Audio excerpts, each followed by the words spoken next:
Es posible que haya gente que no comparta su pensamiento, pero nuestro compromiso es que usted pueda expresar su opinión. En la esquina del parque con Fernando Fait. A partir de este momento podrá plantear sus inquietudes, conversar con los invitados y dar su opinión.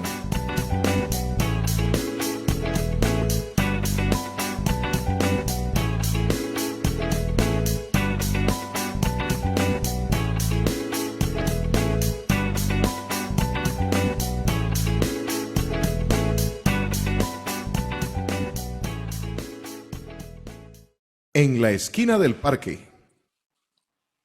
Hola, muy buenas tardes. Gracias por acompañarnos, por lo menos aquí en Desamparados, en una lluviosa tarde de sábado 27 de agosto del 2022, nuestro programa 1837.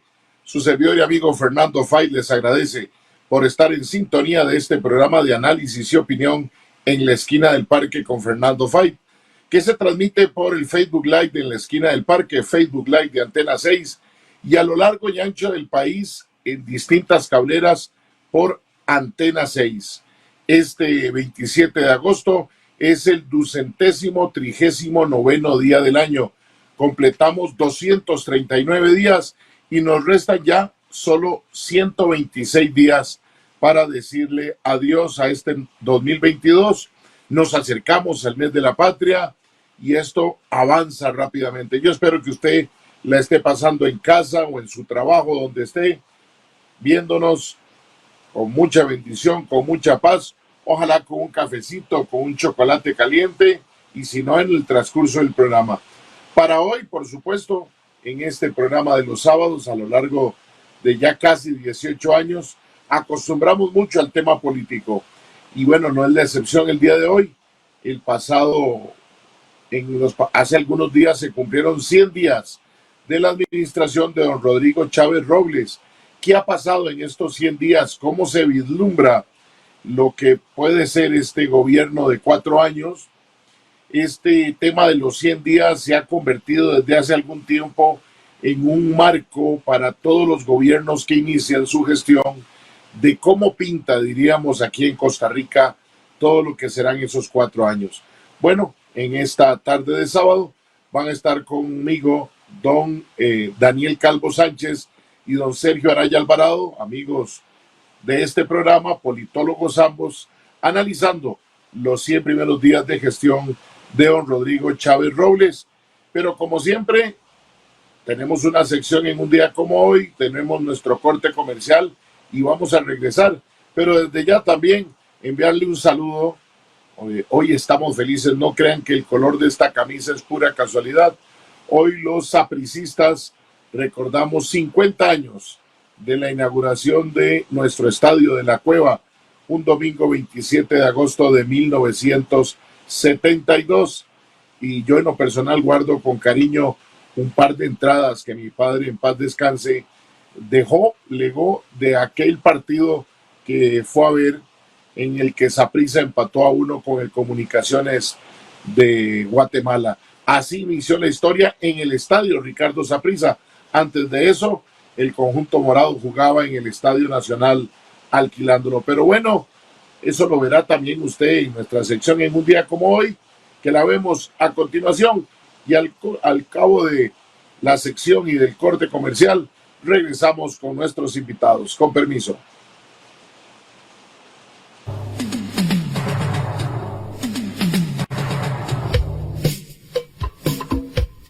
Bueno, qué mejor forma que iniciar con esa música de fondo.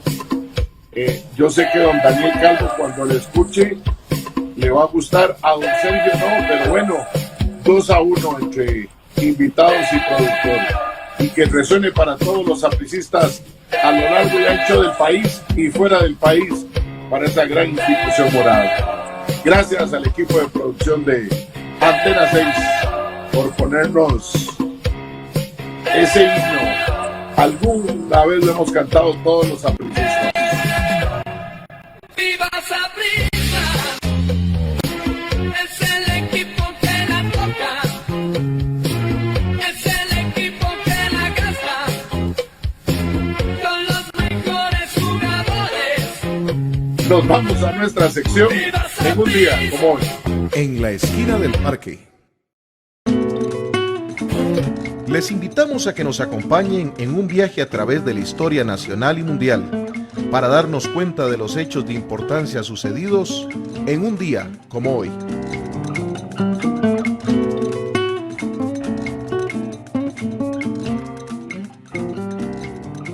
En la esquina del parque, en un día como hoy, 27 de agosto de 1576, muere en Venecia, Italia, a los 90 años de edad, Tiziano, pintor que aunó en sus obras los frutos del Renacimiento y el dramatismo del Barroco. Retrató a la clase dirigente, pintó paisajes y cuadros religiosos. 27 de agosto de 1770, nace en Stuttgart, Alemania, Karl Wilhelm Friedrich Hegel, gran filósofo alemán que alcanzara la cumbre del movimiento decimonónico teutón del idealismo filosófico, que tendrá un impacto tan destacado en el materialismo histórico de Karl Marx, otro grande de la filosofía. 27 de agosto de 1835, don Braulio Carrillo Colima, quien abolió la ley de la ambulancia, emite un decreto en que establece la capital en San Juan del Murciélago, Tibás. El traslado no se realizó. 27 de agosto de 1908. En Gillespie Country, Texas, Estados Unidos, nace Lyndon B. Johnson, que será el 36º presidente de los Estados Unidos, tras el asesinato de Kennedy en 1963.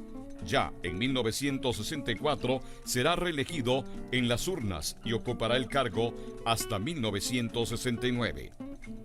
27 de agosto de 1909, nace en San José Manuel Mora Valverde, dirigente popular, abogado y político, diputado nacional. De enorme trayectoria en la historia de Costa Rica, se le recuerda fundamentalmente por ser un gran líder popular y uno de los principales gestores y promulgadores de las garantías sociales, del Código de Trabajo y como fundador del partido Vanguardia Popular.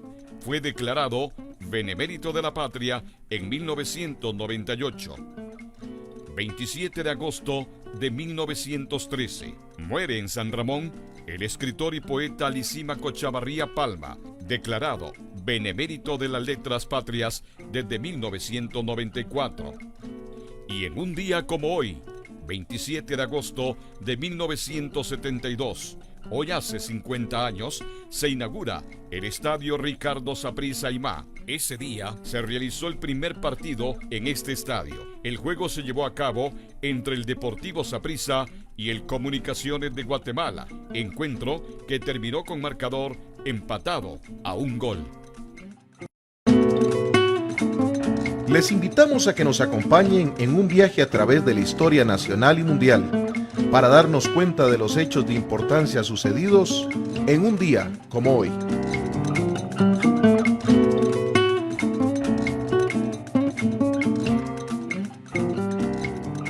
En la esquina del parque.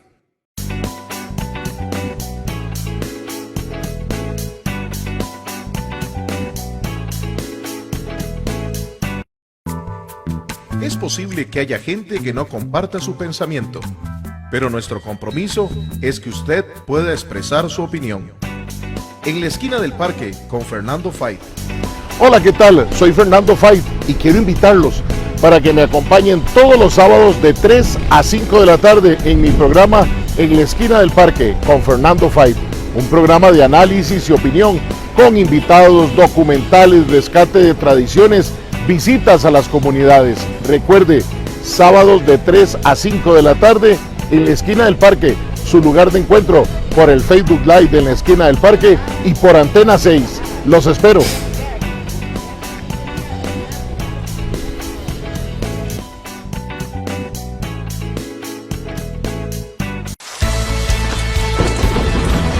El Cuerpo de Bomberos ya está preparado para ayudar a las personas en esta época lluviosa, pero usted y su familia ya están preparados.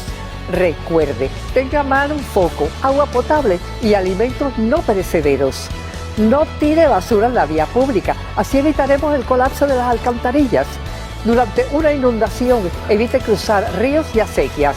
Y si vive en zonas propensas a inundaciones y deslizamientos, identifique la ruta de evacuación y no olvide, en caso de emergencia, llame al 911. Este es un mensaje del Benemérito Cuerpo de Bomberos de Costa Rica.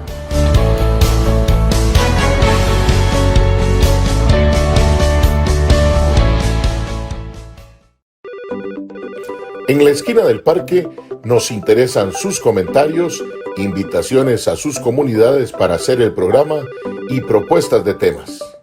Escríbanos al WhatsApp 8717-2424 o al correo electrónico info@enlaesquinadelparque.com.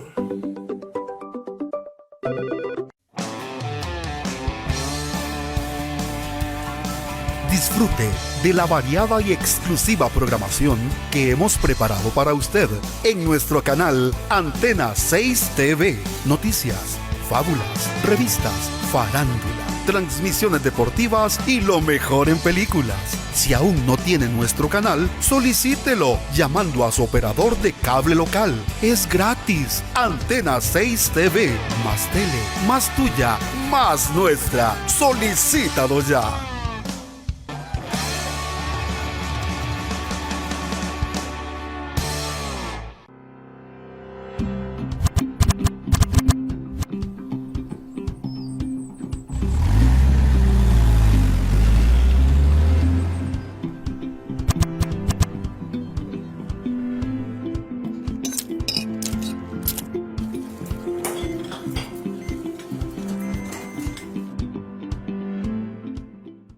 En la esquina del parque.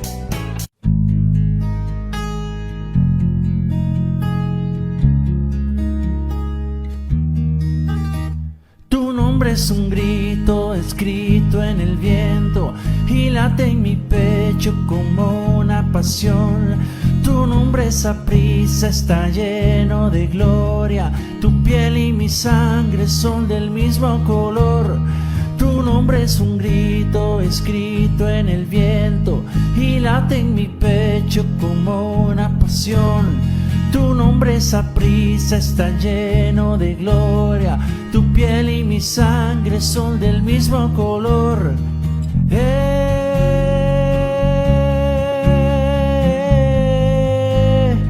Somos morados. Somos morados. Viva Saprissa, es el equipo que la toca, es el equipo que la gasta, con los mejores jugadores.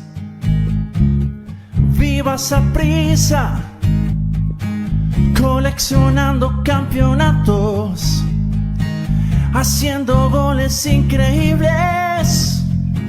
Sus jugadores son estrellas, grandes estrellas. Viva Saprissa, viva Saprissa.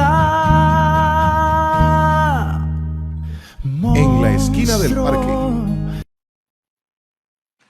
Muchas gracias a la producción de Antena 6 por esa sorpresa de ver ese video que ha estado circulando hoy y que, según dicen las redes, ha sacado lágrimas de recuerdo a muchos, pero muchos sapricistas, en este día que es el 50 aniversario del estadio Ricardo Saprissa Aimá, inaugurado un domingo 27 de agosto de 1972, un día como hoy, 27 de agosto. Pero bueno, hoy estamos convocados para poder hablar de los 100 días de gestión de don Rodrigo Chávez Robles. Hemos invitado a don Daniel Calvo Sánchez y a don Sergio Araya Alvarado, politólogos, a quienes los tenemos ahí en pantalla. Don Daniel disimula la algarabía del video, don Sergio para nada contento con el video, pero bueno, es parte, don Sergio, hoy nos tocó, hoy fue 27 de agosto, pero como siempre lo dice don Sergio, que sí es oportuno, es cuando el fútbol era verdaderamente fútbol, diferente a todo lo que vemos el día de hoy, lo que era la Costa Rica de hace 50 años. Bueno, y don Sergio y don Daniel todavía enfiestados porque una parte de su corazón es Cartago, sin querer recordar lo que pasó entre semana en CONCACAF, pues bueno, es vivir de esas cosas. Don Sergio, bienvenido, buenas tardes.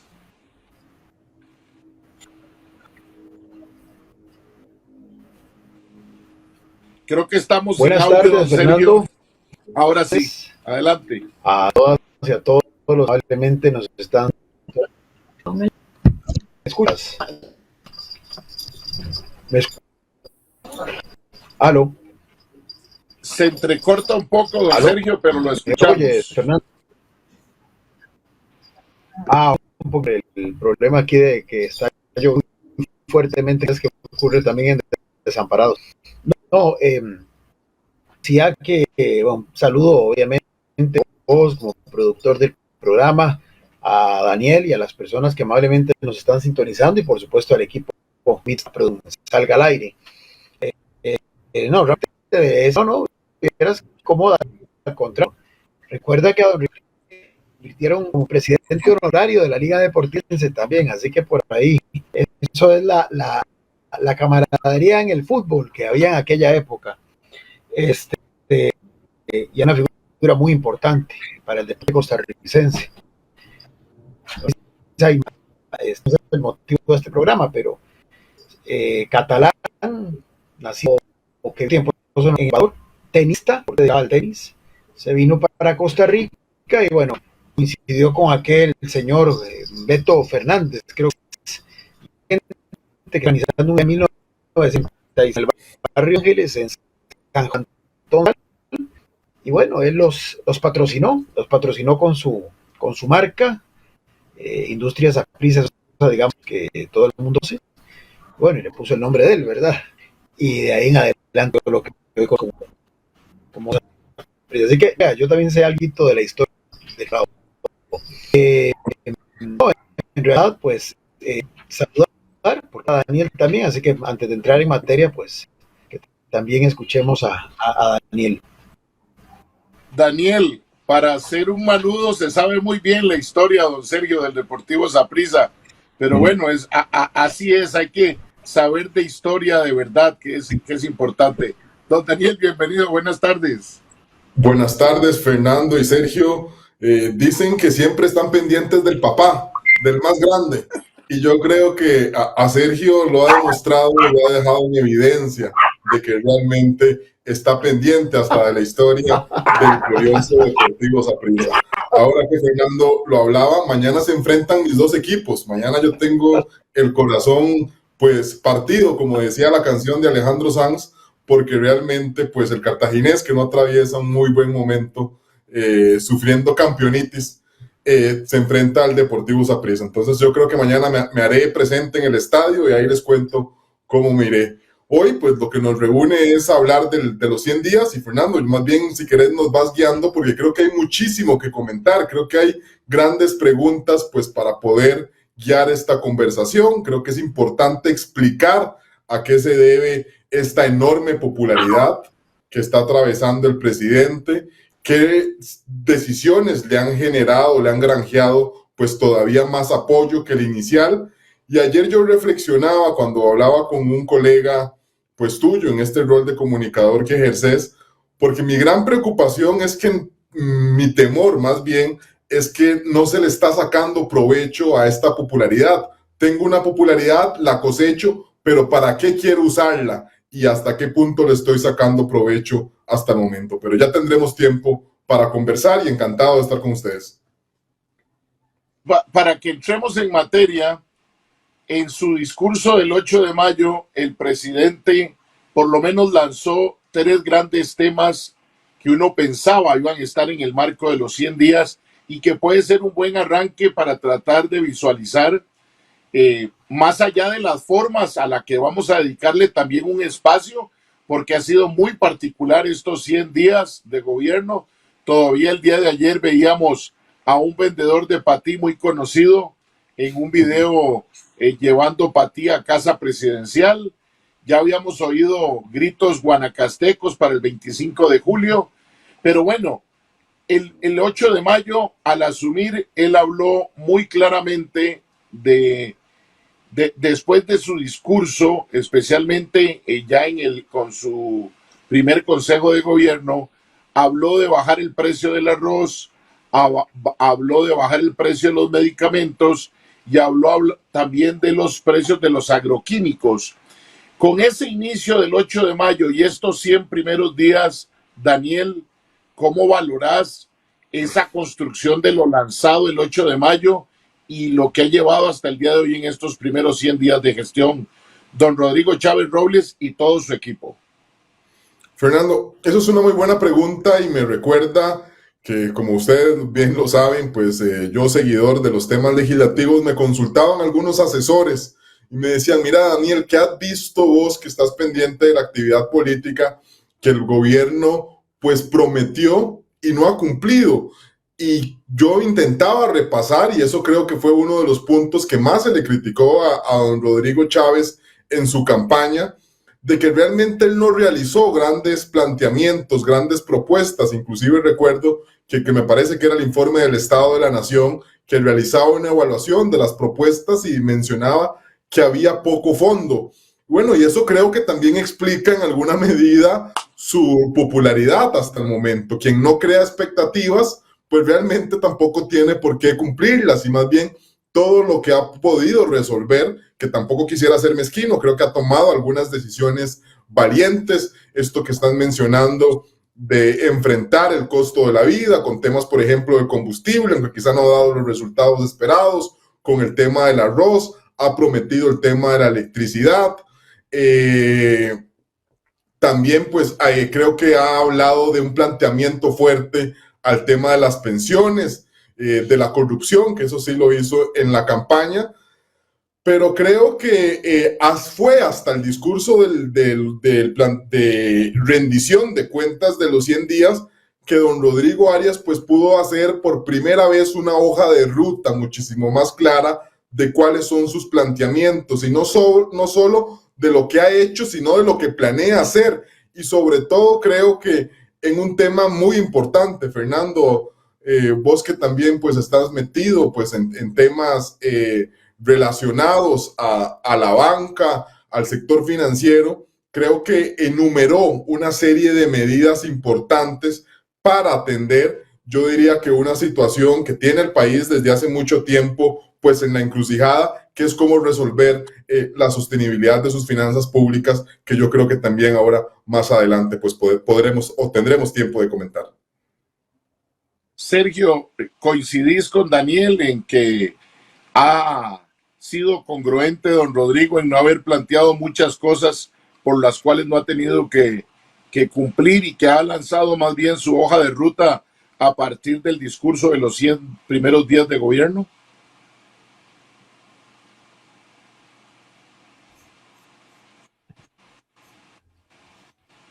¿Hay problemas con el audio, don Sergio?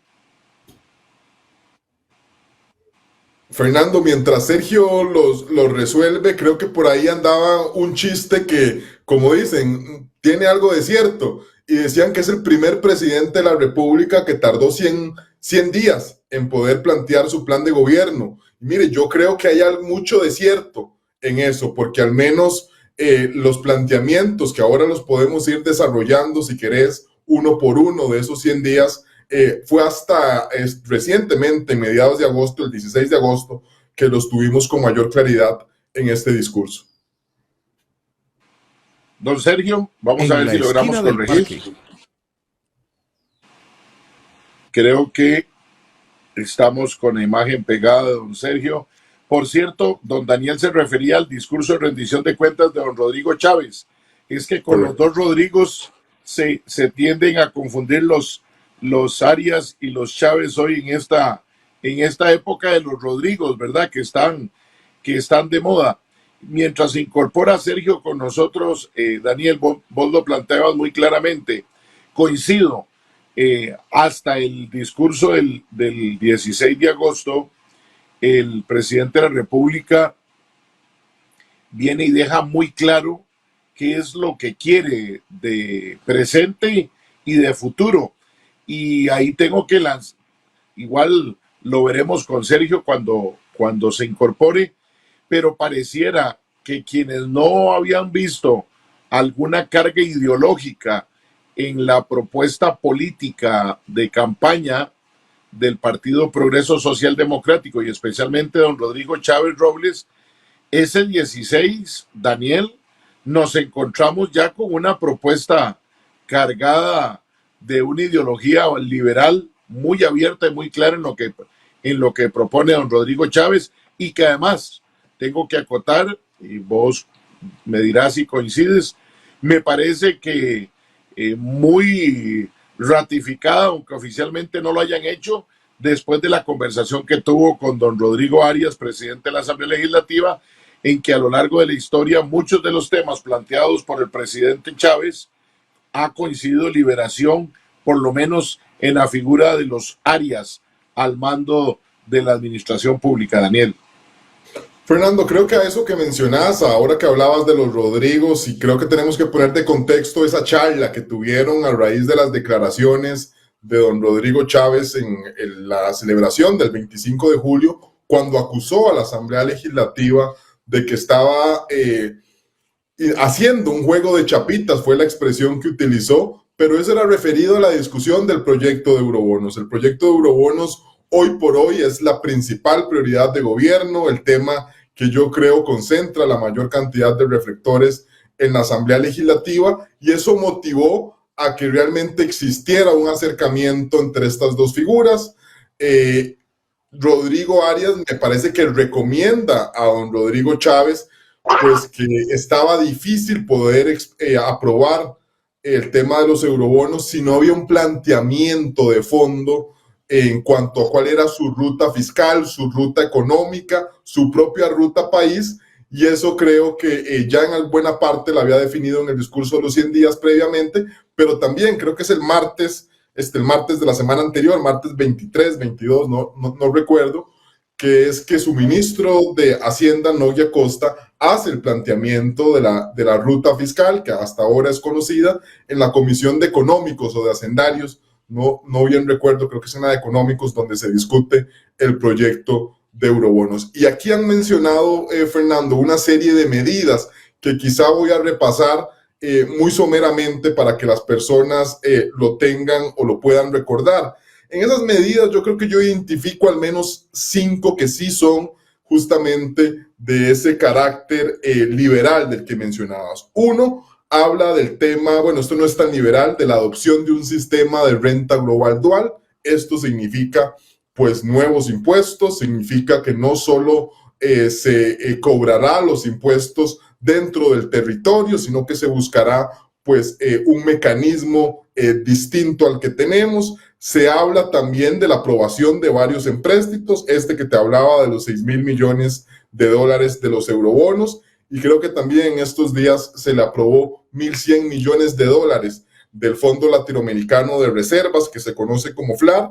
Habló, y esto yo creo que ha sido lo más relevante o lo que más ha concentrado la atención, para permitir la participación de las operadoras de pensiones como accionistas del Instituto Nacional de Seguros, la fusión y la venta de activos estatales, diría yo que como herramientas de contención de gasto. Hablemos específicamente de el BCR y VIXA, establecer un tope al precio de los combustibles y también permitir la apertura del mercado local de deuda en mercados internacionales, que ya hay un proyecto de ahí en esa línea. Creo que esos fueron los grandes temas, las grandes líneas que esbozó don Rodrigo Chávez en su planteamiento, tanto del 16 de agosto en el discurso de los 100 días, como también en la ruta fiscal presentada por Noguia Costa unos días después.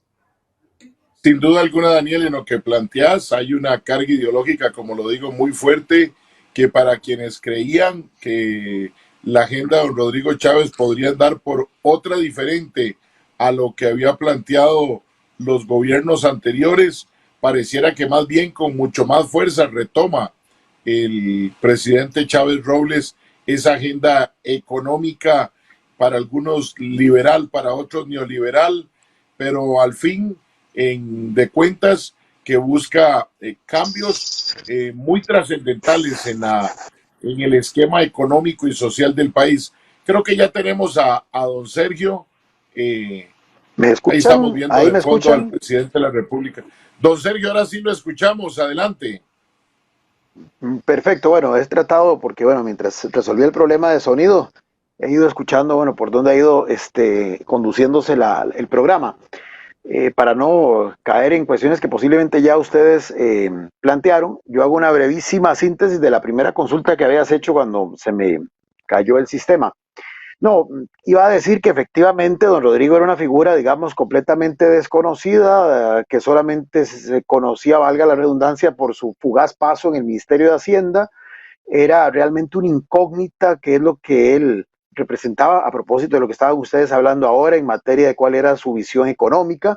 Sabíamos que era un tecnócrata, un burócrata internacional, con muchísimos años de laborar en el Banco Mundial, que además es una institución a nivel mundial que ha ido cambiando su filosofía, ¿verdad? E inclusive, por lo que entiendo, parte de las actividades de don Rodrigo en esa entidad multilateral iba muy en la línea de no circunscribirse a la visión eminentemente, digamos, liberal de la economía, ¿verdad? O aplicar aquellas famosas recetas de los años 80 del Fondo Monetario, de reduzcamos el Estado, vendamos activos, sino que también existía una predisposición a promover acciones en lo social.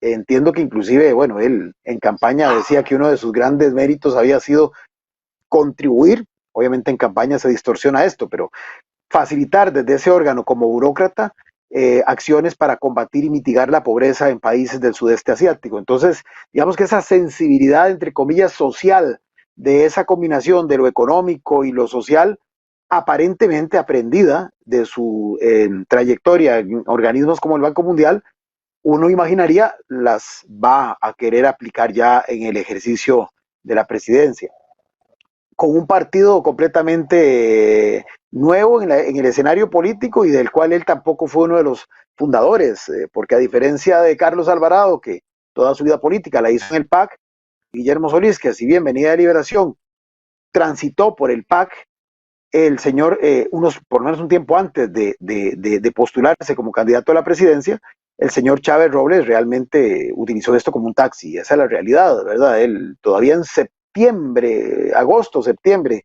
del año 2021 no estaba completamente claro que se iba a sumar a este partido político que finalmente lo acogió y lo catapultó a la presidencia.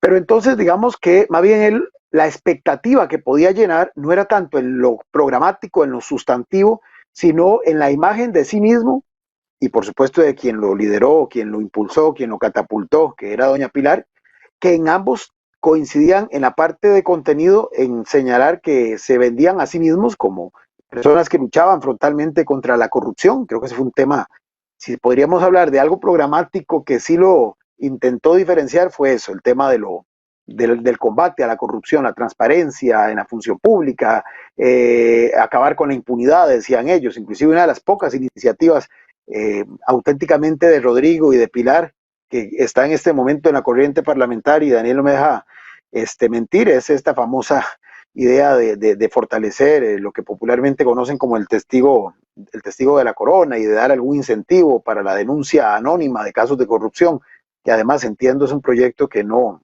pareciera que va a tener gran viabilidad jurídica y ni política siquiera.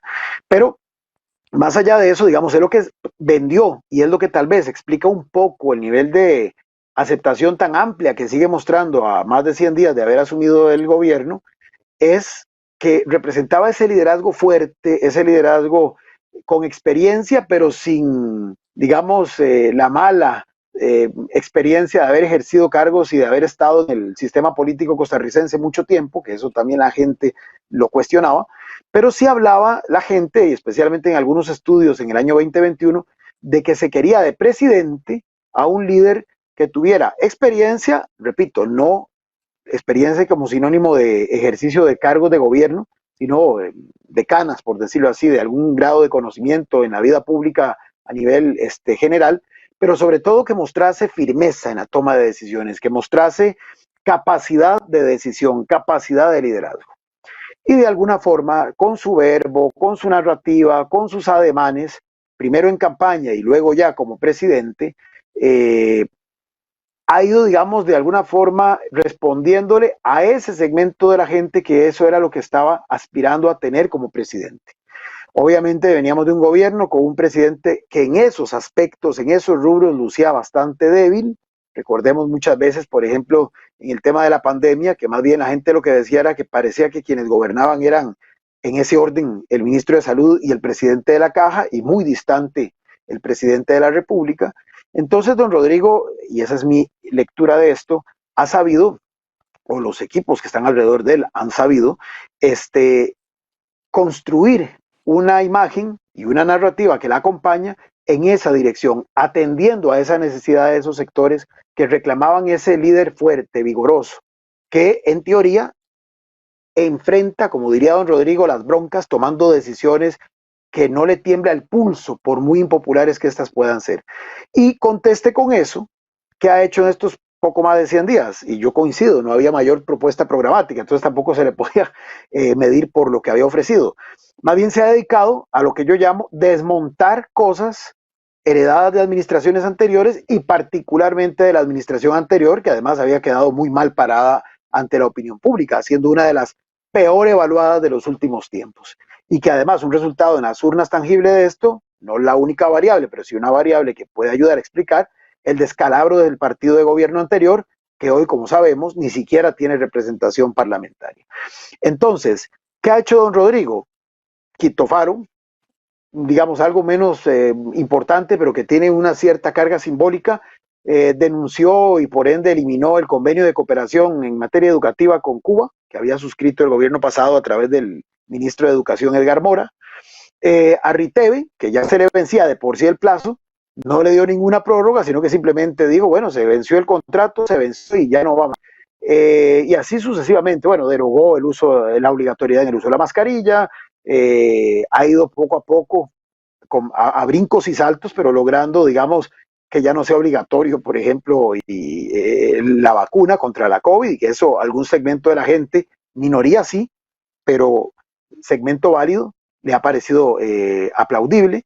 Pero si ustedes se dan cuenta, digamos, la mayoría de las cosas que además han causado aplauso, que han causado aceptación de un sector importante de la población, tiene que ver más con desmontar que con proponer, que con construir. Bueno, se echó abajo el proyecto del tren eléctrico, dijo ese modelo o ese proyecto específico liderado emblemáticamente por la ex primera dama Claudia Dobles, tampoco va. Entonces, digamos que esa acción le ha generado rédito, le ha generado aplauso. Obviamente, si esto fuera el símil de una construcción, no es que sea fácil, pero lo menos difícil de una construcción es cuando usted llega a desmontar lo que hay. Digamos, usted va a hacer una remodelación en una casa y tiene que quitar unas paredes. Bueno, no es que quitarlas sea fácil, que hacerlo con cuidado, con criterio, técnicamente bien hecho, para que en ese derrumbe no se le caiga toda la casa. Pero eso es más sencillo, desmontar esas paredes, que ahora sí, en el espacio libre, ¿qué voy a poner en su lugar? ¿Qué voy a construir? Y en esa fase es en la que me parece, recién en el discurso de los 100 días, como ya bien lo ha ido enumerando Daniel, ha venido delineando. Y ahora sí, construir, escogiendo cosas, priorizando cosas en detrimento de otras, sí o sí le va a generar, como a cualquier gobernante, esto no es exclusivo de don Rodrigo, gente que va a estar a favor y gente que va a estar en contra. Sectores que se van a sentir beneficiados porque se les da prioridad y sectores que se sienten incómodos porque se les relega. Sí, Fernando. Vamos, nos toca ir a un corte comercial, pero cuando regreso, antes de entrar con la parte programática que tuvo don Rodrigo a partir de su discurso de los 100 días, sí quiero que podamos hablar un poco de las formas, porque los dos de una u otra forma lo han tocado y pareciera que tendremos que preguntarnos al regreso con nuestros invitados si la forma en la que ha llevado estos poco más de 100 días el presidente de la República dará para los 4 años. Permítanos ir a un corte comercial y ya regresamos. En la esquina del parque.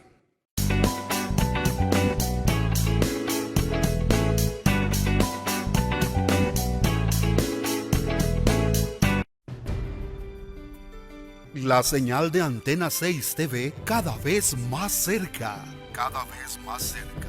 Canal 267 de Cable Santos para la gran zona de Los Santos, Puriscal, Acosta, Acerrí y Desamparados. Canal 53 de Cable Sur para la zona sur de nuestro país. Canal 22 de Cable Cartago para la zona de la provincia Brumosa. Canal 78 de Cable Plus para el área del Caribe. Canal 22 de Vocex cubriendo toda el área metropolitana. Y Canal 206 de Cable Centro para el sur de nuestro país. Si aún no tiene nuestro canal, solicítelo ya a su operador de cable local. Somos Antena 6 TV. Más tele, más tuya, más nuestra.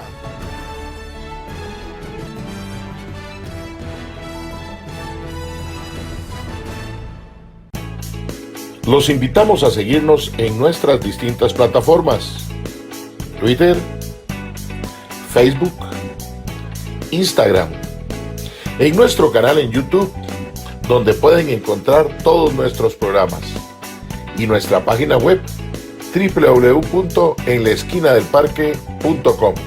Los esperamos.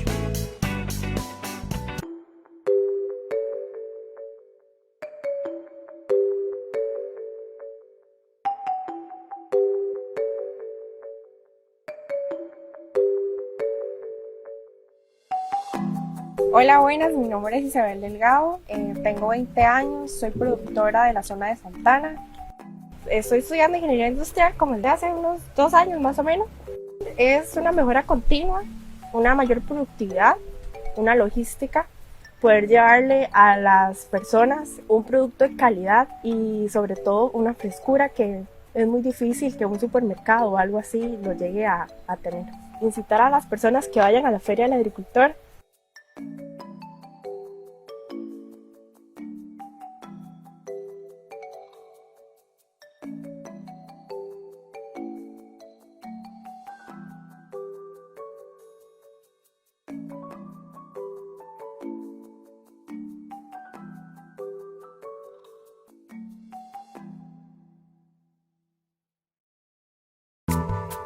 Es posible que haya gente que no comparta su pensamiento, pero nuestro compromiso es que usted pueda expresar su opinión.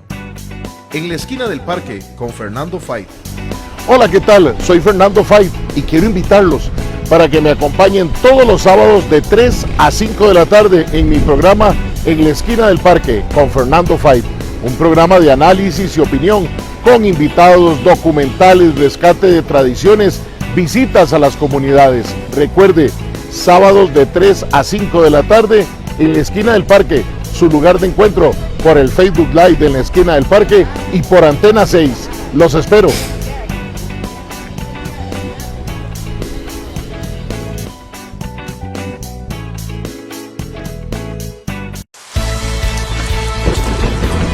Durante la época lluviosa aumentan las posibilidades de que ocurran los accidentes de tránsito.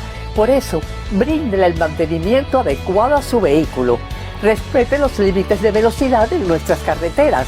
En caso de fuertes lluvias, encienda las luces principales del vehículo.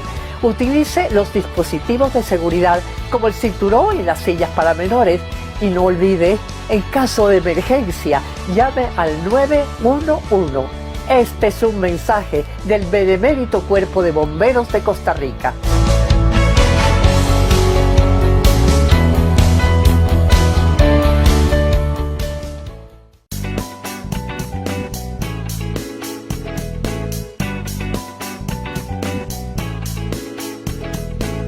En la esquina del parque. 3 de la tarde con 44 minutos. Gracias por continuar aquí con nosotros. Un saludo muy especial para quienes nos siguen por medio de Vocex, Canal 22, Cable Cartago, Canal 22, Street Fiber, Canal 22, Satel, Canal 28, Cablevisión, Canal 47, Cable Sur, Canal 53, Cable Plus, Canal 78, Cable Centro, Canal 206, Ticolínea, Canal 219 y Cable Santos, Canal 267. Estamos todos los sábados de 3 a 5 de la tarde aquí por Antena 6. Hoy compartiendo con nosotros don Daniel Calvo Sánchez y don Sergio Araya Alvarado, politólogos que siguen muy de cerca la realidad nacional y legislativa especialmente, y también la vida política en general del país, conversando sobre los primeros 100 días de gestión de don Rodrigo Chávez Robles. Daniel, antes de irnos al corte, Sergio nos hacía un énfasis muy fuerte en las formas, y sin duda alguna nos hemos encontrado en estos primeros 100 días que el presidente Chávez ha generado, y vos lo planteabas al inicio, una suerte de empatía con la gente que se marca en sus conferencias de prensa de los días miércoles, donde aproximadamente siempre hay 15, 16 mil personas conectadas, donde la señora de Purral se convierte en un personaje que ya muchos preguntan si existe la señora de Purral. Yo creo que en cualquier miércoles de estos aparecerá la señora de Purral sentada ahí, no me cabe la menor duda, pero ¿cuánto marca o cuánto puede aguantar una gestión de 4 años con este estilo de formas, Daniel? Porque uno pensaría que no da, que se puede agotar. ¿Cómo ves eso? Que igual espero verlo con Sergio, para que entremos después de eso un poco a coincidir en cómo va a ser la construcción de gobierno a partir de estas formas y de lo que vos decías también de los apoyos, porque recordemos que esta semana fue muy vehemente con los empresarios en decirles que no estaba sintiendo el apoyo como él deseaba, no del pueblo, especialmente de los empresarios, pero hablemos de las formas, Daniel. ¿Cómo has visto durante estos primeros 100 días el estilo de gobernar y de conducirse del presidente Chávez Robles para con la gente? Fernando, coincido completamente en lo que Sergio ha mencionado, de que diría yo, me atrevería a decir incluso que el tema del estilo de liderazgo del presidente, cuidado si no es el principal factor que explica la popularidad.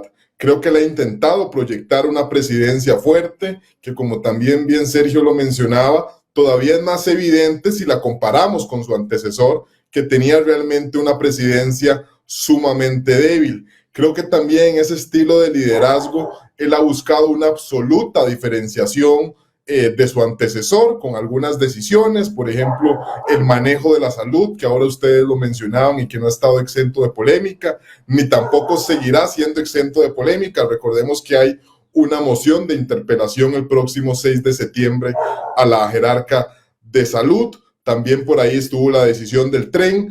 Creo que también dentro de ese estilo de liderazgo, él ha buscado, para mostrar esa fortaleza o esa presidencia fuerte, un tema de confrontación que a muchos de nosotros, me incluyo, no nos gusta.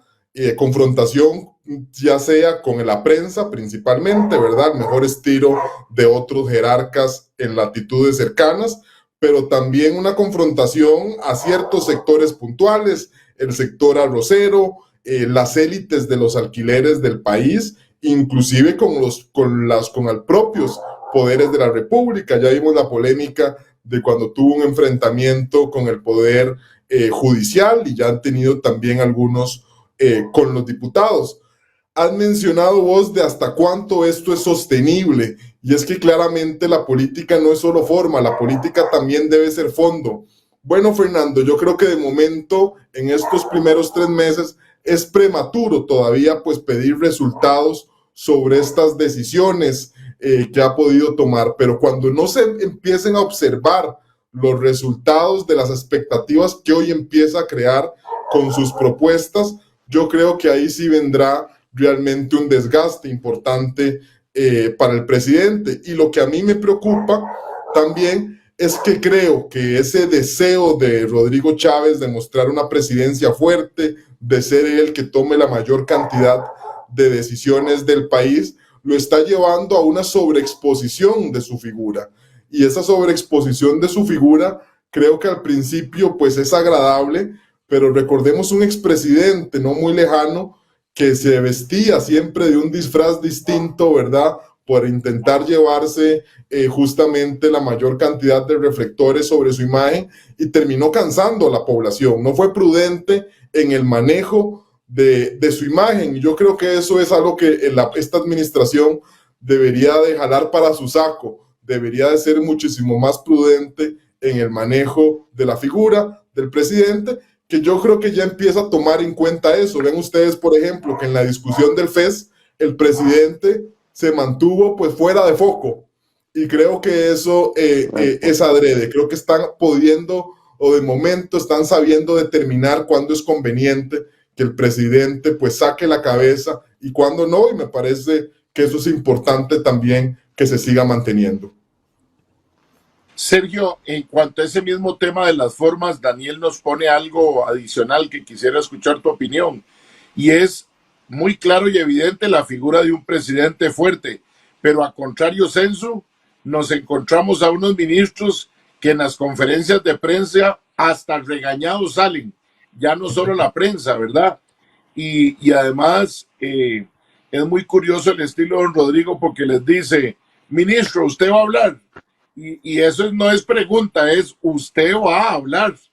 Entonces, también ha sido una dinámica difícil para un presidente que, como bien vos lo dijiste hace un rato, no traía equipo, no tenía un partido, ha venido conociendo a sus ministros en estos 100 días.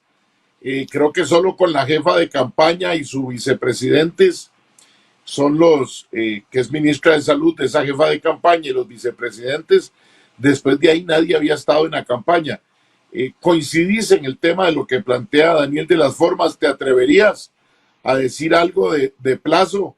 Creíamos ayer que con el audio del vicepresidente las formas podían cambiar, y más bien salió él dando la cara antes que el vicepresidente, porque hasta en eso, y cierro, si ustedes vieron la respuesta del presidente, casi que el vicepresidente nada más salió a decir: si era yo, hasta luego, cuídense mucho, porque el que habló en todo el video fue el presidente de la República, Sergio.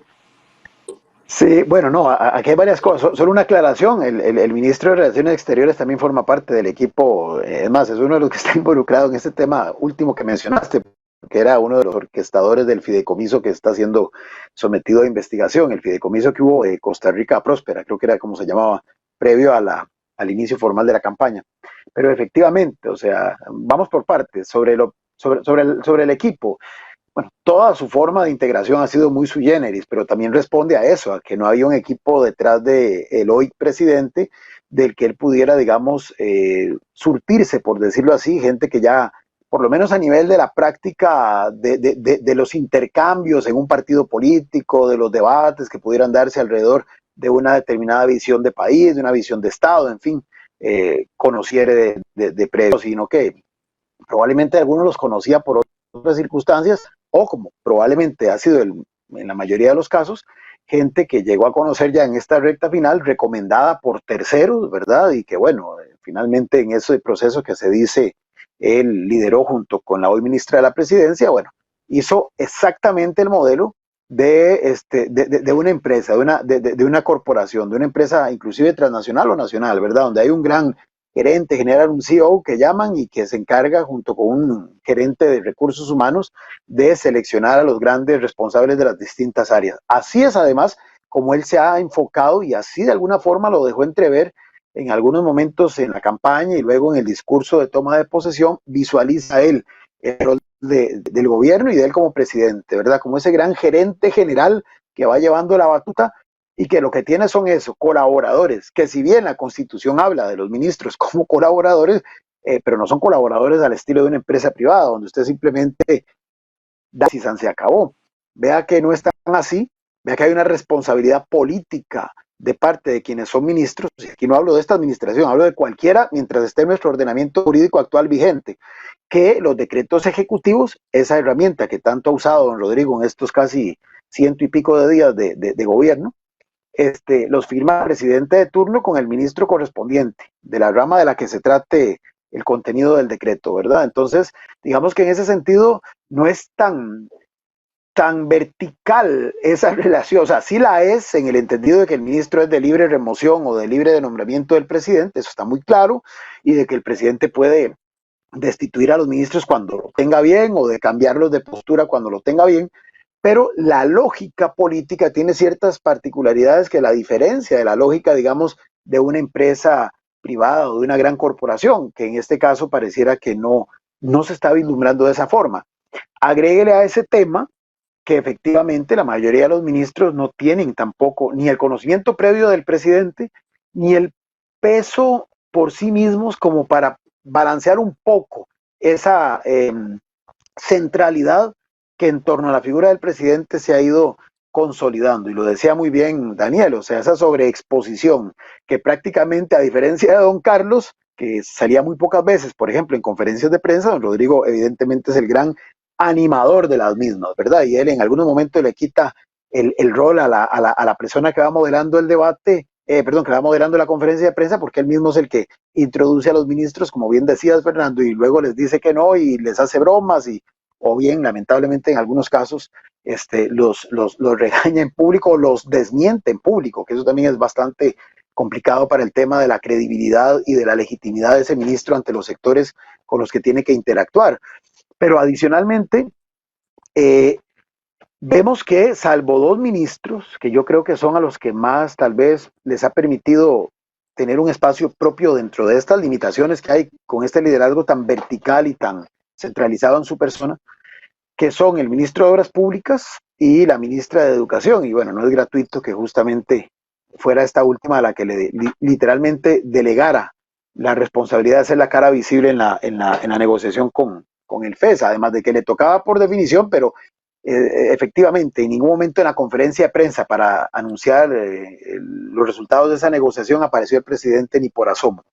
Ahí uno podría también especular si también lo hizo para no exponerse, porque de acuerdo a lo que se negoció pareciera que fue más bien un round que en esta ocasión se ganaron las universidades, aunque algunos sectores Sergio, dentro de ellas no estén tan de acuerdo.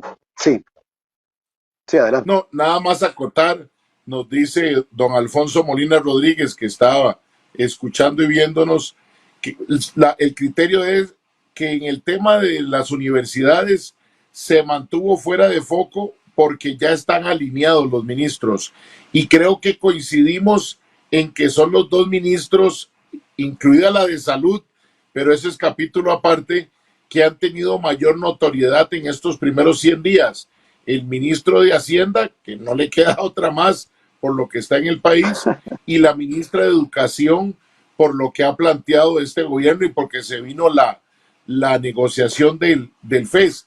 Y ante eso, Daniel, decía Sergio, pareciera que este round en cuanto a las universidades no sale bien librado el presidente de la República, porque había planteado más bien una disminución muy fuerte, pero sí pareciera que habría que ver si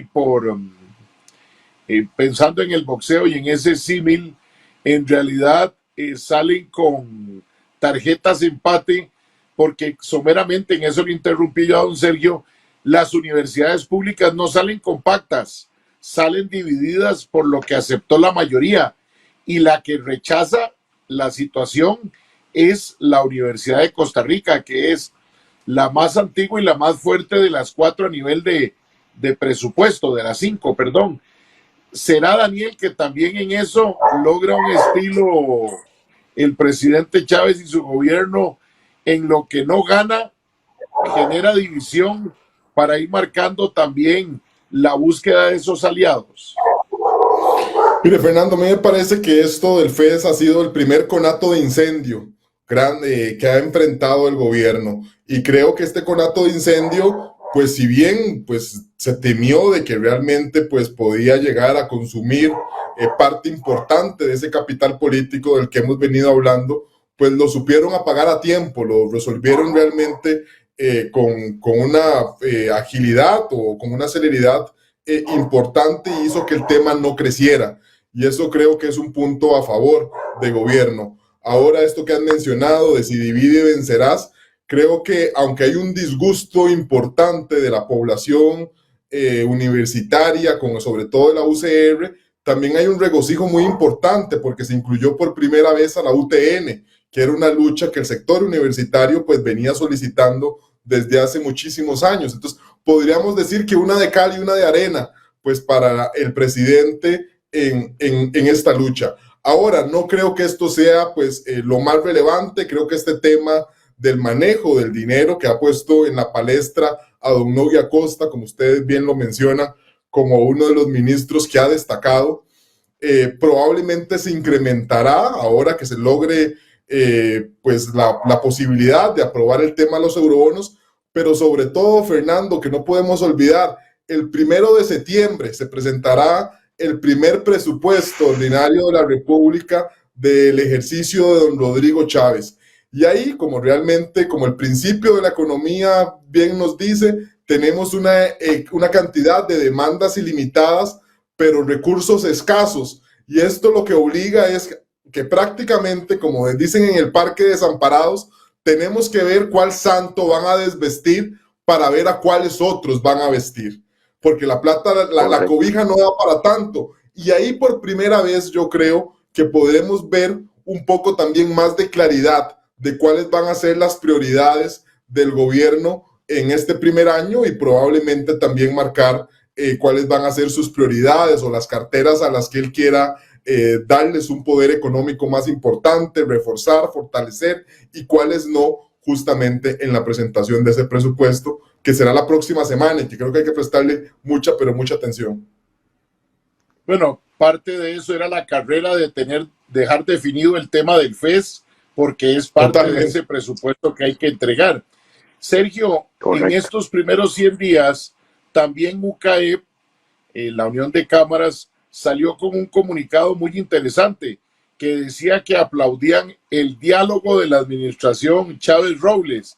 Sin embargo, yo no he visto ese diálogo con los sectores sociales. He visto mucho en el discurso a los sectores empresariales formando parte. Este miércoles en la conferencia de prensa, los decretos firmados y las directrices era para facilitarle a los empresarios en función de que generen empleo. Una de las críticas que se le hizo a la administración Alvarado Quesada era la presencia en la propia Casa Presidencial de un ligamen muy fuerte con el sector empresarial.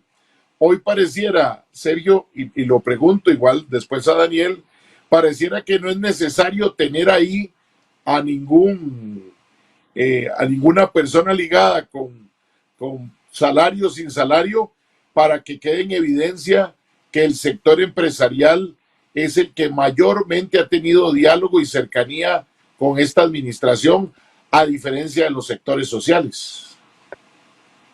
Bueno, sí, recuerdo que ahora a propósito, al inicio de la administración, porque hasta fue anecdótico cuando apareció el presidente con unas pizzas que había invitado a sectores del sindicato, del sector sindical, perdón, no recuerdo exactamente cuál era la temática en este momento, pero fue en los primeros días, ¿verdad? Y después, efectivamente, de ese encuentro, pues no se supo más, no se le dio más cobertura, así que creo que no quedó en nada.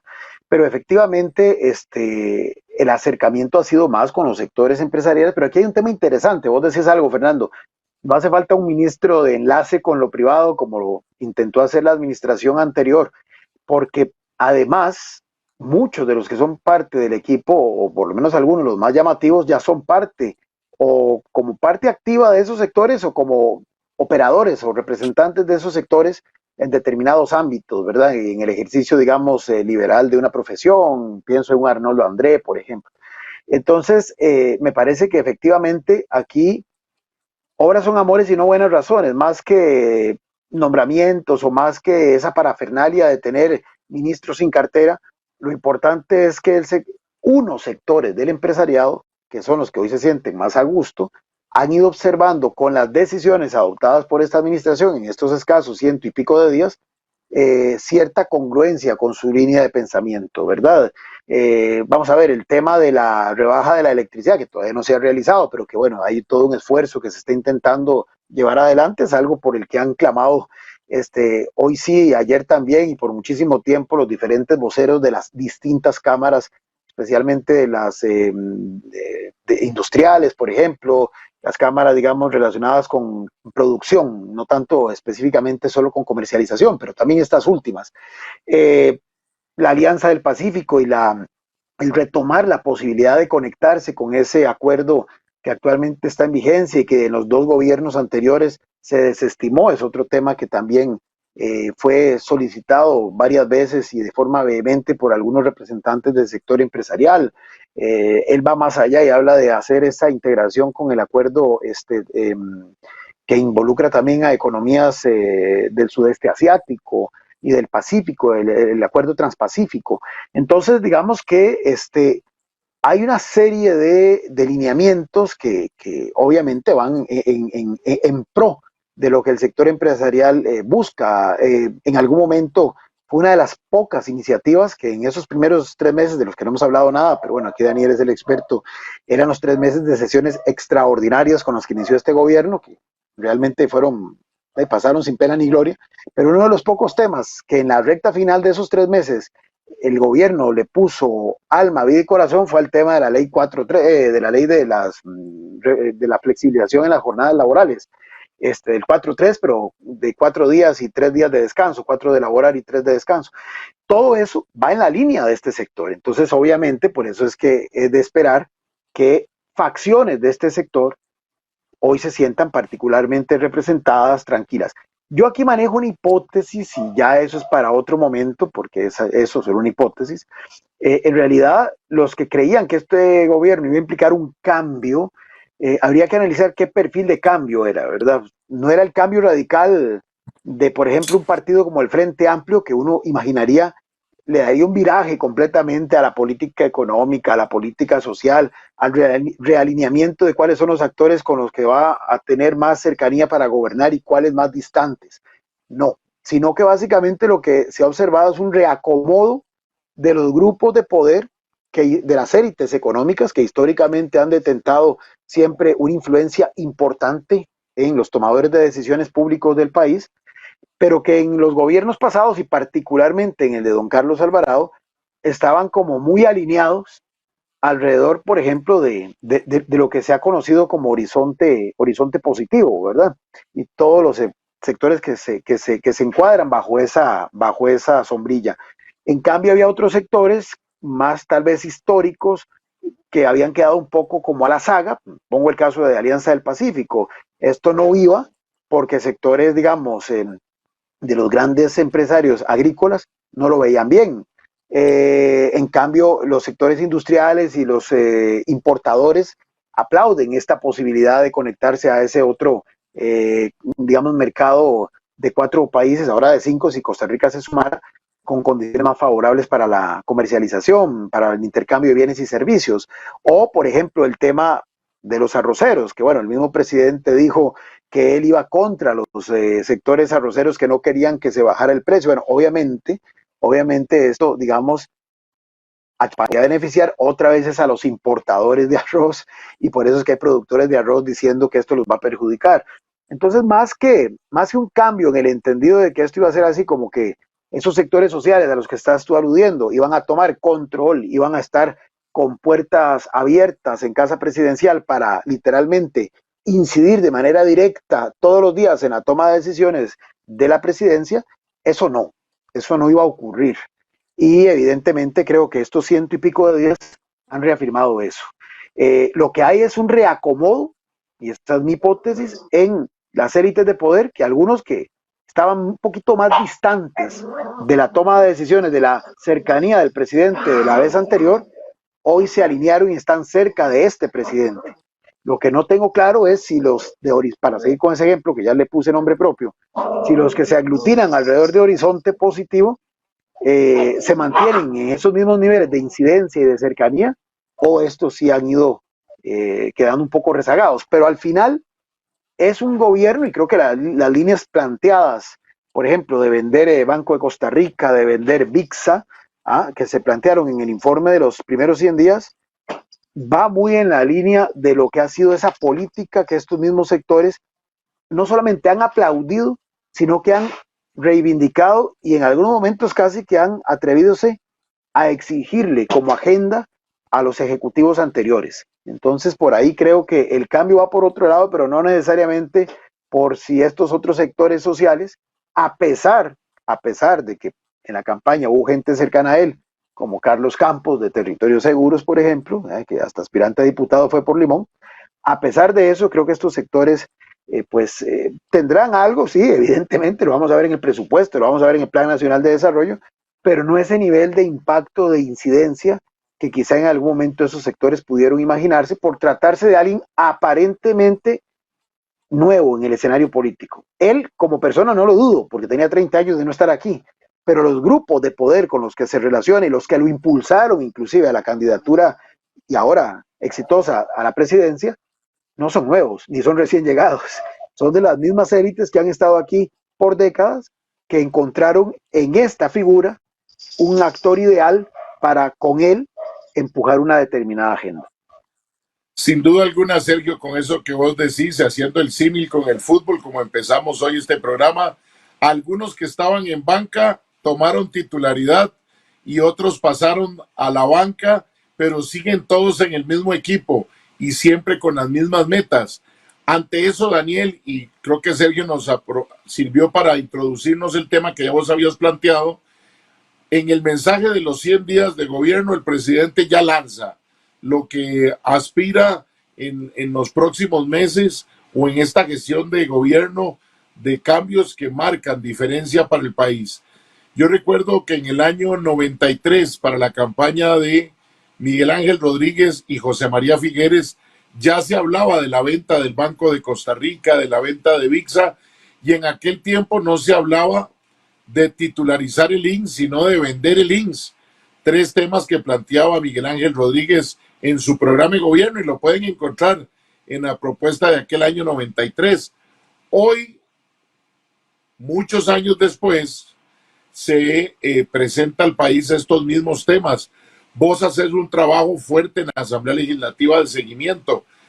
Ahora de la verdad, ¿cómo está esa Asamblea Legislativa que él tanto vio por debajo del hombro, que bien lo planteabas, no fue lo más acertado que haya dicho el 25 de julio, pero que sin duda alguna creemos algunos que tienen que haber sido temas muy coincidentes en la conversación con el otro Rodrigo Arias Sánchez, presidente de la Asamblea Legislativa. ¿Cómo ves el camino a partir de lo que ha planteado el presidente, por lo menos en esos dos, venta del Banco de Costa Rica y titularización del INS en la Asamblea Legislativa?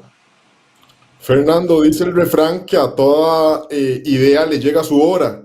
Y bueno, yo creo que realmente la madurez que se han tenido estos puntos de discusión por más de 20 años hacen que yo al menos observe una viabilidad que antes no observaba. Hemos hablado mucho durante el programa de que es realmente visible una inclinación del Poder Ejecutivo hacia posturas más liberales, a lo que puede ser la centro derecha, pero es que yo creo que esa inclinación también se ve reflejada dentro de la Asamblea Legislativa.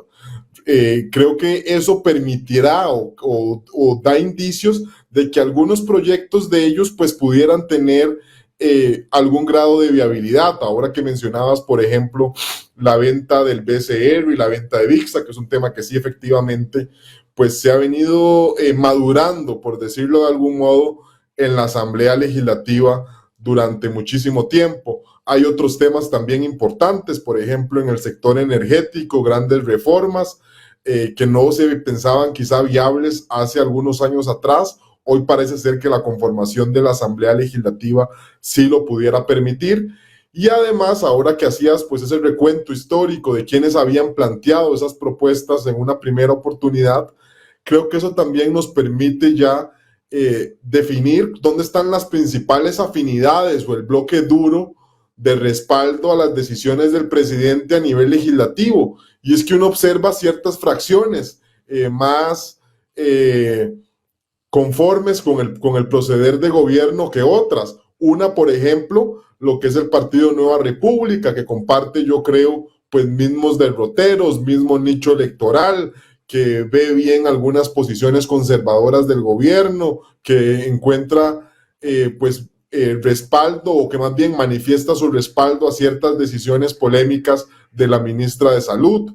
Ahora el Partido Unidad Social Cristiana, que inclusive hemos visto que algunas fichas importantes del partido se han sumado al gobierno. Te hablo de Pablo Heriberto Abarca, te hablo de Erwin Macís, y uno encuentra también que esa fracción se encuentra conforme o satisfecha con las decisiones de gobierno, y eso te habla de que ya ahí, si sacamos el abaco legislativo, el gobierno pues podría tener unos 26, 27 votos para echar a andar estas reformas. Ahora, probablemente requerirá sumar más, son iniciativas que requerirán mayoría calificada, 38 votos, pero bueno, yo creo que ya a partir de una base de 26, 27 no está nada mal. Es importante lo que plantea don Daniel Calvo Sánchez, nuestro invitado del día de hoy.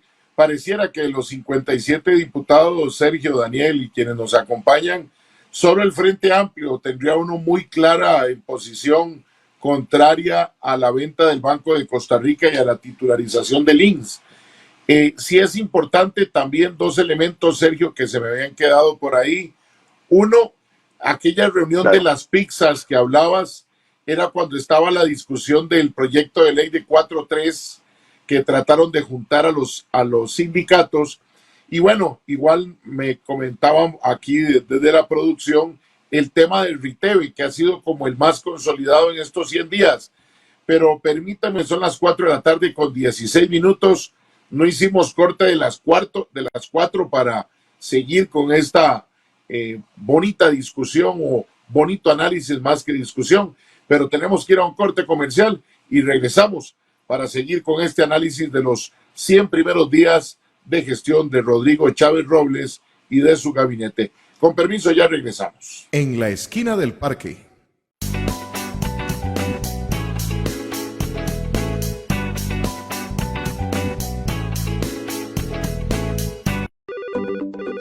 En la esquina del parque nos interesan sus comentarios, invitaciones a sus comunidades para hacer el programa y propuestas de temas.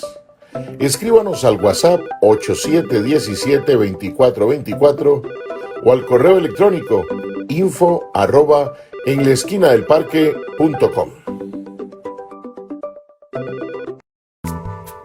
Es posible que haya gente que no comparta su pensamiento, pero nuestro compromiso es que usted pueda expresar su opinión. En la esquina del parque con Fernando Fait. Hola, ¿qué tal? Soy Fernando Fait y quiero invitarlos para que me acompañen todos los sábados de 3 a 5 de la tarde en mi programa En la esquina del parque con Fernando Fait, un programa de análisis y opinión con invitados, documentales, rescate de tradiciones, visitas a las comunidades. Recuerde, sábados de 3 a 5 de la tarde en la esquina del parque, su lugar de encuentro por el Facebook Live de la esquina del parque y por Antena 6. Los espero.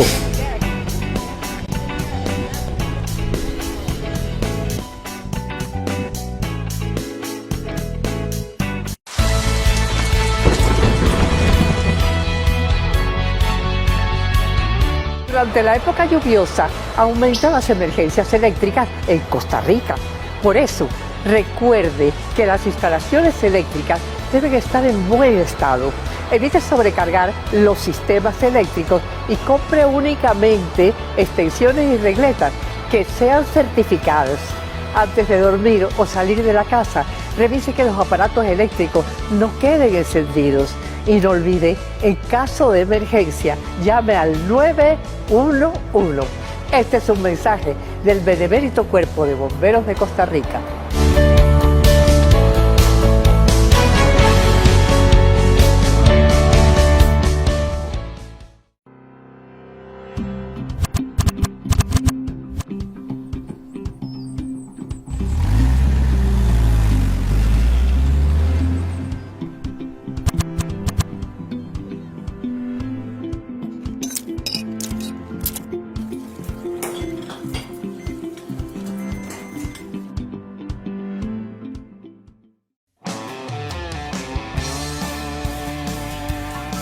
Disfrute de la variada y exclusiva programación que hemos preparado para usted en nuestro canal Antena 6 TV. Noticias, fábulas, revistas, farándula, transmisiones deportivas y lo mejor en películas. Si aún no tiene nuestro canal, solicítelo llamando a su operador de cable local. Es gratis. Antena 6 TV. Más tele, más tuya, más nuestra. Solicítalo ya.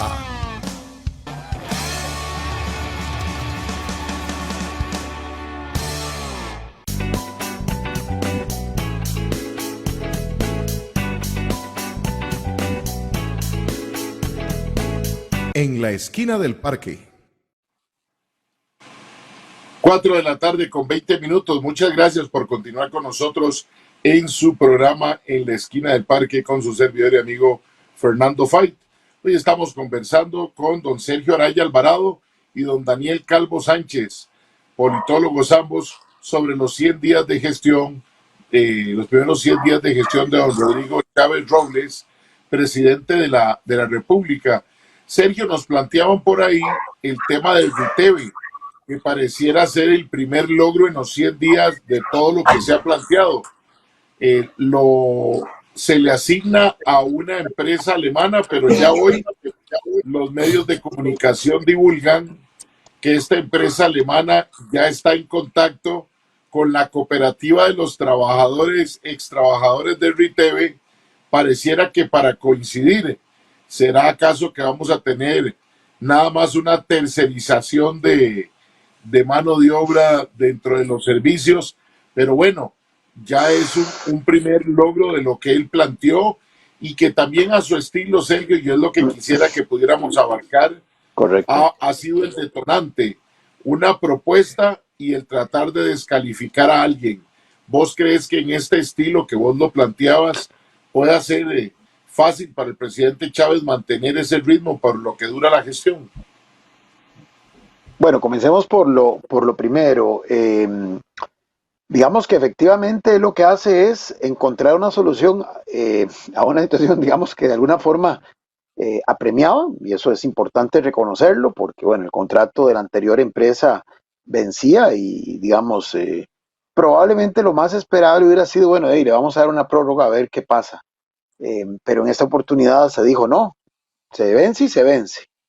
Lo que pasa es que la figura empleada, ¿verdad? Es una figura como transitoria, es como para, digamos, salir de la emergencia, como para apagar el incendio, mientras, y así lo han expresado el propio presidente y el propio ministro de Obras Públicas, mientras ya se hace un concurso en forma para la adjudicación ya para más mediano, para más largo plazo, de quien resulte ganador en esa otra oportunidad. Pero bueno, digamos que se solventó el asunto. Ahora, lo que a la gente realmente le interesaba, y aquí es donde tal vez entró a lo que dices, porque es conectar con los sentires de las personas, en esa lógica de yo sí estoy resolviendo, yo sí le estoy atendiendo sus necesidades, yo sí lo estoy escuchando, yo a usted sí lo estoy tomando en cuenta, es que indistintamente de cuál fuera el nombre o el origen del capital o del principal referente del concesionario que atiende la revisión técnica, lo que a la gente le incomodaba era, por un lado, el precio y por el otro, el tema de que en las famosas revisiones, digamos, reinspecciones, perdón, se cobraba como si fuera una primera visita.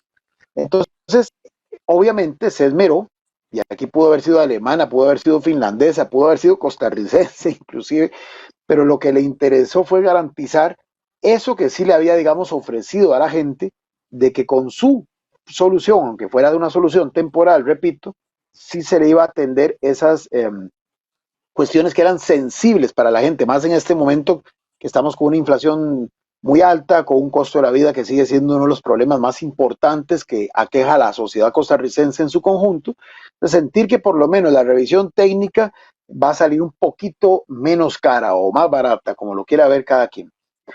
Pero vamos a ver, estas soluciones así, digamos, de apaga incendios, con eso usted no puede pasar los 4 años ejerciendo gobierno, o sea, usted tiene que dictar algunas políticas, establecer algunas líneas de acción que sean sostenibles en el tiempo, que repito, van a ir generando gente a favor y gente en contra. El tema de la reducción del precio del arroz o de la posibilidad de abaratar, que todavía no se ha visto en el mercado reflejado, pero que se espera se proyecte en algunos meses, va a favorecer al consumidor si se llega a dar, por supuesto.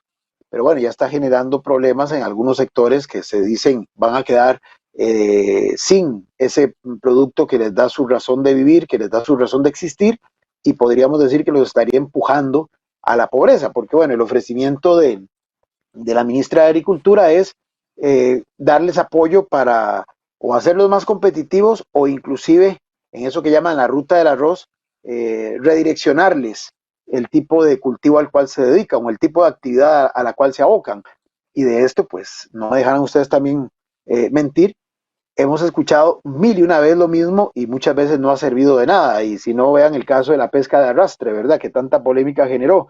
Don Guillermo Solís había hablado de que se tenía que evitar la pesca de arrastre por el efecto ambiental que tenía, pero que entonces a los pescadores que se dedicaban a eso les iban a ayudar a reinventarse. Bueno, pasó el tiempo y no ocurrió tal cuestión. Entonces, no hay por qué suponer que esta vez va a ser distinta. Uno podría pensar que hay que ser optimista, pero la realidad de los antecedentes del Estado, del funcionamiento del Estado, parece que no garantiza que eso sea tan posible. Entonces, vamos a ver, yo pienso que conforme se vaya adentrando en el ejercicio del poder, conforme algunas variables no le vayan saliendo, uno quisiera que sí, que le salgan por el bien de todos, que el combustible baje y baje de forma permanente, que la electricidad baje y baje de forma permanente, pero que eso no signifique quedarnos sin un servicio de calidad, porque esa es la otra circunstancia, ¿verdad? No es desvistiendo un santo, desvistiendo otro como se solucionan los problemas, es vistiendo los dos santos. Entonces, cuando usted, si pasa el tiempo y esas soluciones sostenibles no se van observando en áreas y en temas sensibles, es ahí donde este discurso podría comenzar a hacer aguas y que la gente comience a sentir que ya no es una explicación de recibo, sino que es una excusa para tratar de ocultar un, digamos, incumplimiento o un no logro de alguna de esas expectativas que ha ido de alguna forma generando, que ha ido activando. Daniel decía ahora al principio cuando, sí. Y ahí ¿sí? Definitivamente sí se enojaría la señora de Purral y las condiciones cambiarían de lo que estamos teniendo. Y a propósito de eso, yo quisiera, Daniel, porque vos hablaste del primer conato de incendio y pareciera que, porque hace, no sé, creo que de prensa, el presidente Chávez muy astutamente planteó con un tono de voz ya no tan fuerte, ya no tan directo, que el manejo de lo financiero, del aumento de precios, no dependían de él, sino que dependían de elementos externos, de la guerra de Rusia, de lo que nos está costando por la gasolina, pero eso viene creándose como un caldo de cultivo porque uno escucha, ya esto no es un tema de prensa canalla, no, es que a quienes nos toca ir a cualquier supermercado a comprar algo, todos en medidas diferentes hemos tomado decisiones de que ya no seguimos comprando y que sí, porque no da el recurso económico. Si se llena o no se llena un tanque de gasolina, si don Daniel sale a ver el partido con su Land Rover histórico o lo deja guardado por ahí, porque llenarlo no es sencillo. Pero eso por un tema de placer. Hay muchos que no están saliendo a trabajar o que han tenido que cambiar su estilo de trabajo producto del costo de la gasolina y del diésel, que antes no era tan alto, ahora están casi en igualdad de condiciones. Pero Daniel, eso y la prensa son dos elementos en que la gente pareciera que ya no le hace el mismo caso a los medios de comunicación y más bien se unen con el presidente cada tarde de miércoles a un ataque fuerte contra los medios de comunicación. ¿Cómo irá a darse en las próximas semanas el manejo de esos, ojalá que no, pero que se visualizan posibles conatos de incendio? Tenemos a los educadores también que han planteado ya la necesidad de un aumento de salario en función de modificaciones de la regla fiscal. Y así un montón de instituciones que dicen no poder seguir trabajando producto de la regla fiscal. ¿Cómo ves hasta hoy que puede hacer ese manejo por parte del presidente? Y con lo último, teniendo muy claro que solo ha dicho y ha reclamado que los sectores empresariales lo han apoyado, pero no fuertemente. Me parecía una señal más bien de diciéndole al empresariado: vea, señores, ustedes no le han dicho a sus empleados, a sus solidaristas, que se alineen y que me apoyen. Creo que es un elemento que saca uno como hipótesis, como decía Sergio, de lo planteado por el presidente. Daniel. Fernando, intentemos sacar un poquito la bola de cristal de cuáles son los nuevos incendios que se vaticinan en el corto, en el mediano y en el largo plazo. Yo te adelantaba uno, ¿verdad? Que me parece que será fundamental prestar atención la próxima semana, que es el tema del presupuesto de la República, ver a cuáles carteras se quieren fortalecer y cuáles se tienen que debilitar. Lastimosamente no se pueden fortalecer todas, eso me parece pues acarreará críticas importantes. Tenemos que ver realmente cómo viene ese presupuesto. Te hablo también del tema que me parece a mí que pudiera representar, a mi criterio, no sé si esto Sergio lo comparte, un punto de inflexión en la administración, y es el tema de que hemos podido observar a raíz del audio filtrado y de algunas portadas ya en medios de comunicación, que el elemento del escándalo del financiamiento que estuvo presente ya en campaña, pues empieza a calentar un poco ahora ya dentro de la presente administración. Y es que esto pues podría tener implicaciones muy fuertes para el gobierno. ¿Por qué? Porque hay personas de esas que mencionábamos en poder ejecutivo y también hablemos en poder legislativo que pueden salir seriamente salpicados. Y dependiendo de cuál es su inteligencia emocional para manejarlo, de cuáles son pues las acusaciones planteadas, yo no descartaría que puedan existir diputados independientes dentro de la propia fracción de gobierno. Y eso es un tema que se las trae porque significaría realmente que la viabilidad de ciertas iniciativas de ley o bien pues puede mejorarse, porque a veces los diputados es más fácil negociar con diputados independientes que con fracciones, o si no, más bien pues puede complicarse seriamente. Eso todavía no lo podemos llegar a vaticinar. Otro elemento que yo veo y que era el con el que me lanzaba la pregunta, que es el tema de la inflación. Bueno, sí, tenemos la inflación más alta en los últimos 13 años. Era lo que nos indicaba el INEC hace en el último reporte, el índice de precios de consumidor, me parece que era lo que decía.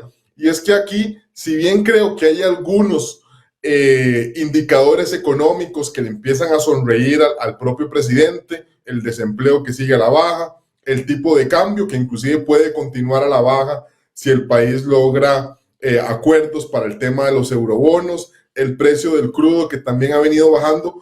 Esto no sí es en el tema de la inflación. En el tema de la inflación habla, como vos bien lo decías, de nuestras visitas al supermercado. Voy a usar una frase muy fuerte, pero siempre me gusta recordar al padre de la ciencia política, Nicolás Maquiavelo, que decía: podrán meterse con mi mujer, pero no podrán meterse con mi bolsillo. Y es que ese realmente yo creo que representa uno de los principales agravios pues para la población, cuando realmente te tocan la bolsa, ¿verdad? Y cuando realmente tenés que hacer esos sacrificios, cuando ya también perdés algunos lujos que yo diría son válvulas de escape para la población. Si ya no puedo ir al estadio a ver una goleada del Deportivo Saprissa sobre la Liga Deportiva Alajuelense, la gente se enoja, ¿verdad? Sergio, yo me imagino que tras de que iría bravo de que no pudo comprarse el patí de Thompson en el estadio, también sale bravo que el revendedor le vendió muy cara la entrada y sale bravo porque se fue goleado para la casa.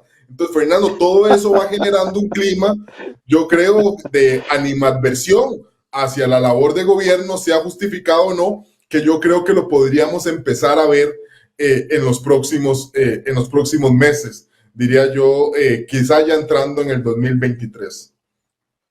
Y Daniel, y es que el fantasma de que algún diputado de gobierno pueda convertirse en independiente desde el 1 de mayo ha estado.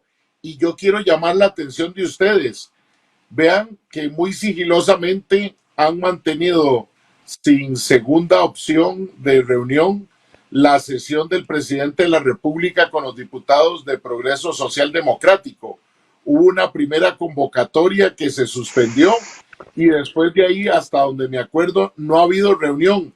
Yo no sé si es que la fracción ya no es tan fracción y es complicado para el presidente de la República reunirse con algún coterráneo mío aquí de Desamparados, que es el que han dado la sombra de la independencia. Y hablo de don Waldo Agüero, que desde el 1 de mayo se habla de que su línea no es una línea tan de partido. Sergio, ¿cuánto coincidís en este tema de, como decía la bola mágica? Daniel habla a principios de año.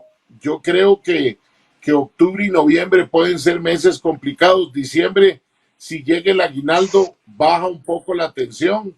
Pero en enero, la cuesta de enero, que además ya habrá pasado el mundial, que vamos a estar de mundial en noviembre, diciembre, que eso también quita un poco la atención de la gente. Claro. Cuando después de 3 partidos vengamos de regreso, eso no va a contentar mucho. Y es parte de, más allá de ver la despedida de Brian Ruiz en Qatar, no habrá más ninguna sorpresa que podamos tener. ¿Cómo ves ese panorama, Sergio? Bueno, no. Déjame ser un poquito más optimista, ¿verdad? Y esperar que algo diferente ocurra, pero no. Creo que lamentablemente eso tiene mucha razón. Volviendo a la parte ya del análisis. No, que Costa Rica gane un cuarto partido, por lo menos, pero lo veo un poco complicado. Tienen toda la razón ahí en eso, en esa proyección tan triste. El costo de la vida, yo concuerdo con Daniel, eso hace que un planteamiento hoy pueda ser aplaudido y mañana pueda ser completamente vilipendiado. Yo pongo un ejemplo muy puntual, digamos, en los años 70, que había una sensación de mayor bonanza, de mayor cohesión, de mayor tranquilidad socioeconómica, aunque había mucha pobreza, pero digamos que estaba como, lamentablemente planteo esto así, muy focalizada. Había una clase media un poco más robusta que servía de colchón. Cuando se habló del uso aparentemente irregular de fondos por parte de don José Figueres Ferrer, que eran para una orquesta, para instrumentos, creo, de la Orquesta Sinfónica de aquel momento, y que no llegaron a su destino, bueno, él acuñó aquella famosa frase de me las gasté en confites, y a la gente le pareció una salida más de esas tan características de don Pepe. Obviamente eso en otro contexto, en el contexto de los años 80, que vivimos esa tremenda crisis, inicios de los 80, finales de los años 70, ya no se hubiera visto de la misma forma, ¿verdad? Ya hubiera sido inclusive aún quien lo dijere, indistintamente del nivel de arraigo que tuviere, hubiera sido fuertemente cuestionado. Entonces don Rodrigo Chávez me parece que está apostando justamente a que en este momento sí tiene un nivel de apoyo muy alto, inclusive creo que lo está usando políticamente para, por ejemplo, en este tema del audio famoso que salió ayer en redes, ir un paso adelante, aquello de que la mejor defensa es el ataque, y tratando de capitalizar su nivel de credibilidad en ciertos sectores de la sociedad, dar su propia versión de los hechos para tratar de amortiguar el efecto, digamos, del audio a un costo que en este momento, bueno, no lo podemos todavía dimensionar, pero que sí le va a erosionar un poco su credibilidad, pero creo que es apostando a que todavía maneja ese caudal, ese capital político. Entonces está tomando la libertad, y así pienso que lo visualizaron sus asesores, de gastar un poquito de ese capital exponiéndose justamente para dar esa versión y tratar entonces de redireccionar el asunto, de bajarle la intensidad y de decir esto es otra canallada que me quieren hacer los distintos enemigos que tiene este rumbo que le estoy tratando de imprimir al país. Pero esto va a tener un momento en que ya no va a tener, en que no va a ser efectivo, es a lo que quiero llegar. Cuando la situación, y yo quisiera ser equivocado porque eso nos afecta a todos por igual, pero cuando la situación socioeconómica pareciera que no va a encontrar solución en el corto plazo, que las tasas de interés van a seguir para arriba, que quien tiene hoy un préstamo paga de un mes a otro 10, 15 mil, 20 mil colones más, y no hablo de los que lo tienen en dólares, porque más bien a esos el tipo de cambio se les ha por lo menos dado un poquito de respiro con los últimos descensos que ha tenido, pero aún en colones usted lo experimenta cuando ve eso del costo de la vida, pago de lo que usted antes requería un X monto, que necesita hasta 3 veces para la mitad de lo que antes conseguía o de lo que antes adquiría. Evidentemente el nivel de paciencia, el nivel de tolerancia, el nivel de aceptación y por ende de credibilidad va a ir en descenso. Va a ser, digamos, inversamente proporcional a como el tema del costo de la vida siga para arriba, a como el tema de la inflación siga para arriba, a como el tema de las tasas de interés sigan para arriba. Entonces, es complicado, ¿verdad? Ponerle así una fecha, porque además son variables que se correlacionan, digamos, tampoco tiene el presidente la capacidad para decir, al estilo de Maduro, ¿verdad? Por decreto paramos la inflación, como si eso se pudiere, sino que efectivamente hay una serie de variables, unas provocadas, y en eso concuerdo, por situaciones externas, ajenas al control del país, pero otras también por acciones que probablemente se le van a disparar, que van a acciones autónomas, quiero decir, tomadas directamente, como por ejemplo este tema de los subsidios que se han querido promover para mantener el precio del combustible, digamos, regulado. Son cosas que indiscutiblemente ya se le van a explotar en la cara. Vean el caso, por ejemplo, un tema que aprovechando ese caudal de popularidad no causó ningún tipo de contratiempo ni de molestia generalizado, también hasta contó con el apoyo de los empresarios, que fue el famoso aumento al salario de los ministros. En este momento está el señor Acosta viendo a ver cómo lo hace, cómo lo operativiza. Y ya han salido, digamos, sectores de cultura diciendo que fue a costa de programas que el Ministerio de Cultura tenía, o por ejemplo, vivienda, que no se le pudo hacer el recorte que se esperaba porque no alcanzaba ni siquiera para los programas básicos que ya de por sí vienen bastante golpeados de los últimos años. Entonces, ese tema, cómo concretar, o más bien, cómo darle sostenibilidad a estas acciones que de primera entrada parecen muy atractivas, que mediáticamente suscitan una gran atención, ya sea para aplaudirlas, ya sea para criticarlas, pero la posibilidad de esa sostenibilidad es lo que me parece va a ir jugando en contra suya. Los puentes famosos, ¿verdad? Que después del paso de la tormenta, el ministro dijo, bueno, el presidente dijo en 3 días iban a estar. Bueno, los Bailey parece que están, pero no los han podido poner después de casi 2 meses. Y mi memoria no me falla de que pasó la tormenta. Bueno, son ejemplos puntuales de que mucho de lo que se quiere transmitir, de que es solamente cuestión de voluntad política, porque en lo que decías hace un rato, siempre va el cuestionamiento a lo anterior. Antes no se hacía porque quien estaba al frente no tenía voluntad política. Yo sí la tengo. Bueno, resulta que pareciera que no es suficiente tampoco solo contar con la voluntad política, aunque sea discursivamente hablando. Entonces, esto tarde o temprano, el golpe con la realidad va a ir provocando pues el desgaste que es muy natural en cualquier administración, dicho sea de paso. Ahora, a punta de estrategia de imagen, a punta de una buena y efectiva comunicación política, usted puede tratar de minimizar, de alertar, de atenuar ese decrecimiento en el nivel de apoyo, pero usted no puede seguir tapando el sol con un dedo, y cuando la realidad objetiva no le dé para seguir manteniendo una determinada imagen, sí o sí va a comenzar a golpearlo en la valoración ciudadana de su gestión. Sergio y Daniel, hay algo muy interesante porque el otro día lo conversaba con un dirigente sindical, y es que, por ejemplo, esta discusión, esta conversación que hemos tenido el día de hoy, y ante lo que les planteaba hace un rato de los medios de comunicación, ¿cuántos ciudadanos de a pie en realidad conocen que se va a vender el Banco de Costa Rica o se quiere vender? ¿Cuántos saben de eurobonos? ¿Cuántos saben de el FES? Pareciera que, como bien decía Daniel, hasta que no se toque la bolsa, no vamos a ver una reacción de los ciudadanos.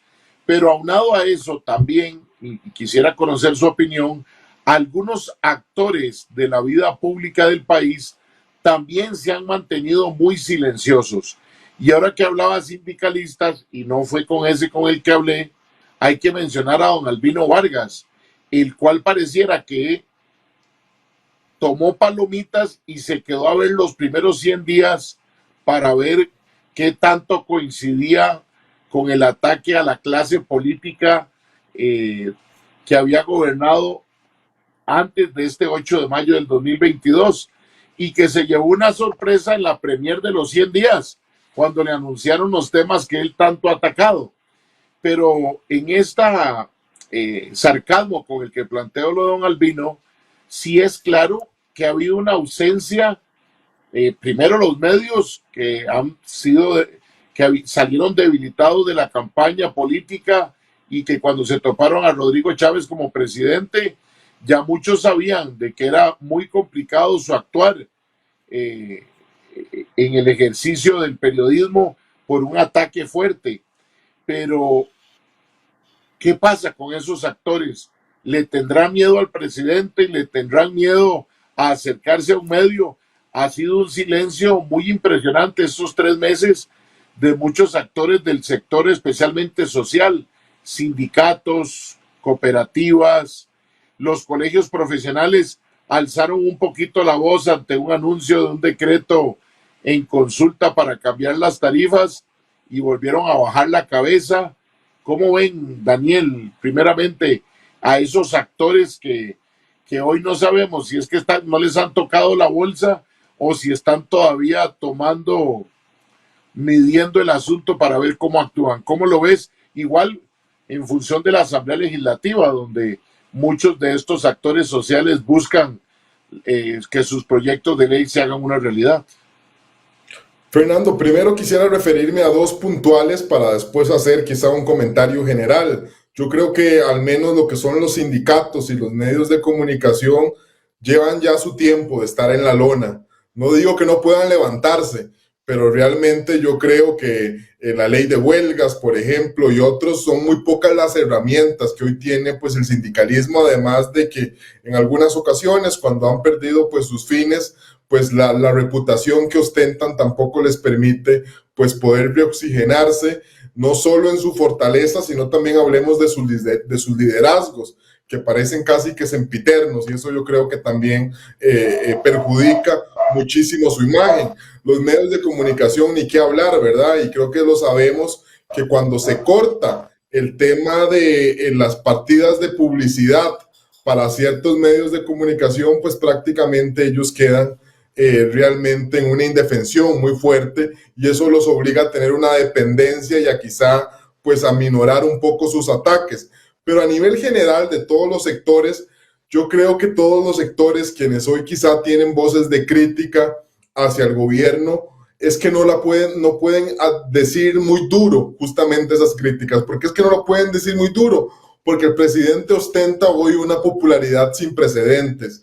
Yo creo que quien realmente se atreva a gritar a los 4 vientos, pues voces de crítica hacia el gobierno, sean justificadas o no, pues se expone a que en una narrativa que el gobierno yo creo que ha podido construir con sapiencia por parte de ellos, pues a ser tildado de canallas, ¿verdad? A ser tildados de que realmente se están parando en la escoba, a que me están jugando chapitas. El gobierno ha podido plantear prácticamente una serie de narrativas donde él siempre es el héroe y quienes lo critican son el villano, y yo creo que de ahí las agrupaciones, pues algunas fracciones, sobre todo las de oposición y otros sectores, pues realmente no quieran exponerse a elevar sus críticas al presidente de momento por esa popularidad tan fuerte. Pero sí, yo creo que cuando esta popularidad merme, ahí sí quizá los veremos un poco más machitos, como se dice en la calle, ¿verdad? Intentando pues manifestar cuáles son las críticas más grandes que ellos tienen hacia el accionar de gobierno. Sergio, tu opinión sobre este tema planteado. Sí, bueno, sobre los sectores, creo que algo que se comentó, creo que para todo el mundo era como como algo, digamos, inesperado el triunfo de este señor. Yo sé que él sostuvo conversaciones directas con los diferentes sectores más representativo, pero y desconozco, digamos, qué habrá comentado ya en esos espacios más privados, menos del reflector, pero es en general esperable que todos los sectores guardaron lo que yo llamo una suerte como de prudente espera, ¿verdad? Vamos a ver qué nos trae, porque esto es completamente nuevo, es una persona que realmente lo que le tenemos es un conocimiento muy básico de lo que hizo en un gobierno, en donde además, quieras o no, tenía que ir en la línea de lo que ya una administración había trazado. Entonces me parece que también eso hizo que algunos sectores al principio se mantuvieran, digamos, un tanto pasivos, como observadores. A propósito de lo que decías, con su bolsita de palomitas de maíz, viendo el inicio de la película, los créditos y los anuncios de las próximas películas, antes de ver ya la película de fondo. Pero también hay que entender, y ahí concuerdo con Daniel, o sea, hay algunos sectores de una crisis de organicidad, de una crisis de liderazgo realmente fuerte, que eso también está impidiéndoles, digamos, articularse de la manera más efectiva posible, ahora que incluso ya se comienzan a ver por dónde pueden ir los trazos de lo que va a ser la ruta de navegación de esta administración. Pero agreguemos otra cosa, y lo veo mucho en el ámbito de lo político, es que todo fue un fenómeno muy nuevo, digamos. Todavía hay muchos sectores que siguen con la resaca, por decirlo así, de los gobiernos PAC, y en este caso del gobierno de Alvarado. Con la diferencia de que es un actor que hoy está literalmente invisibilizado porque públicamente no tiene representación política, y como partido en realidad, salvo unas 3 o 4 manifestaciones en cosas muy puntuales, también ha brillado por su ausencia, porque además tiene que ocuparse de los problemas internos que tiene, que no son menores, como subsanar la deuda que tiene con el Estado por la condena de estafa de la que fue objeto en su momento. Entonces, vamos a ver, en la Asamblea Legislativa, y yo lo veía en los primeros días, bueno, Daniel, que le da seguimiento, lo pudo ver con más claridad, parecían 57 contra un enemigo que además ni siquiera estaba. A propósito, por ejemplo, de la discusión que siempre hay que hacer del informe del presidente, que en este caso, en el primer año de un nuevo cuatrienio, es el informe del presidente de la administración inmediatamente anterior. Pero no, digamos, como que la misma oposición, en el caso de los partidos, antes inclusive de que la imagen del presidente despuntara, y yo ahí suscribo lo que dijo Daniel, que no se quieren, digamos, exponer a verse como los canallas, como diría el presidente Chávez, que están atentando contra ese magno y distinguidísimo presidente tan aplaudido socialmente.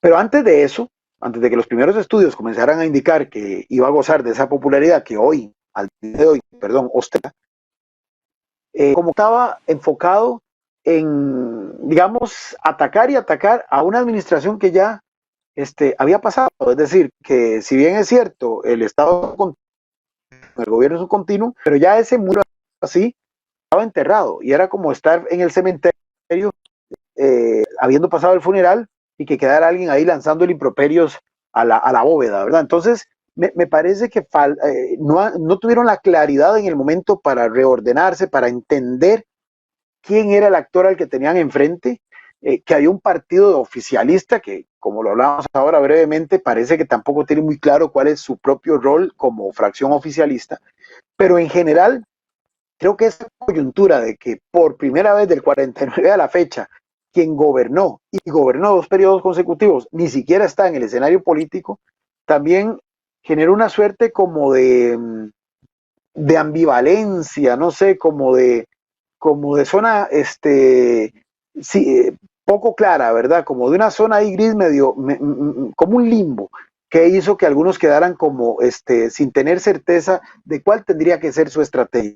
Para mí, claro, es Nueva República, que siempre se preparó para que su oposición fuera el PAC. Y todavía uno oye de vez en cuando algunos diputados de Nueva República siempre refiriéndose a cosas del gobierno PAC, como si el PAC estuviera en este momento en la escena política, como si el objetivo fuera evitar que el PAC pueda salir de la tumba, cuando en este momento el gobierno lo ostenta otro, cuando en este momento hay otro partido que igual tiene sus propias contradicciones, sus propias vulnerabilidades, pero es el partido entre comillas oficialista, que es una lógica de oposición versus oficialismo, uno supondría que es a quienes tendrían que estar marcando la cancha y haciéndole control político. Han habido hierros y sin embargo usted ve control político muy débil. ¿Quién lo ha hecho? Medios de comunicación. Y por eso es que entonces el presidente ha direccionado hacia ellos lo más furibundo de sus ataques. Pero entonces Sergio, me parece que efectivamente es como una sumatoria de esas variables, lo que también le ha contribuido al presidente, y con eso termino, de que su luna de miel se haya prolongado inclusive hasta este momento. o hasta que para muchos la diputada, siendo de gobierno, que más ha actuado en oposición en algunos momentos, ha sido la misma Pilar Cisneros en decisiones que no ha tomado, que ha tomado el gobierno y que no le ha gustado. No nos alcanzó el tiempo, como siempre, porque se nos quedó por ahí el tema de las redes sociales, que creo que marca una diferencia también. Pareciera que lo que se pagaba en campaña, voy a usar, me gustó la palabra de don Sergio, la hipótesis es que se sigue gastando ahora en gobierno, y uno ve donde colegas de ustedes son atacados por emitir cualquier criterio en redes sociales que no esté acorde a gobierno, y bueno, creo que es tema hasta para invitar a algún especialista en redes que en su momento tuvimos en Usted Decide, para ver las mediciones de cómo ha sido este manejo y si en realidad son ciudadanos o son troles los que están ahí. Pero con ellos o sin ellos, la popularidad del presidente Chávez al cabo de 100 días es muy alta, y conversaremos de aquí a final de año nuevamente para ver cómo continúa este trabajo del presidente Chávez, su relación con los ciudadanos, y por supuesto ver si vamos a conocer a la señora de Purral, o si la señora de Purral sigue contenta o no con el actuar del señor presidente. Don Sergio, don Daniel, muchas gracias. Como siempre, ustedes tan atentos en sábado de poder colaborarnos. Daniel, palabra final. Encantado. Sergio, un gusto, como siempre. Igualmente, un gusto haber compartido con ustedes y con la amable teleaudiencia que nos estuvo siguiendo a través de las distintas plataformas. Y muchas gracias a ustedes por acompañarnos, por preocuparse de su país. No crean que éramos tres locos empecinados, no. Siempre es importante dedicarle un tiempo al análisis de lo que pasa en esta, que es nuestra casa, nuestro país, nuestra patria, que a partir del próximo jueves 1 de septiembre iremos a celebrar un aniversario más de nuestra independencia. Siéntase orgulloso de ser costarricense y hágalo con una buena bandera, con un escudo, sintiéndose orgulloso de vivir en este hermoso país. Por hoy hemos terminado. Desearles un feliz fin de semana y que el próximo sábado, al ser de las 3 de la tarde, nos encontremos aquí en la esquina del parque. Hasta la próxima, cuídense mucho. Monstruo de mi vida, ciérrame esta herida. Yo quiero ser campeón.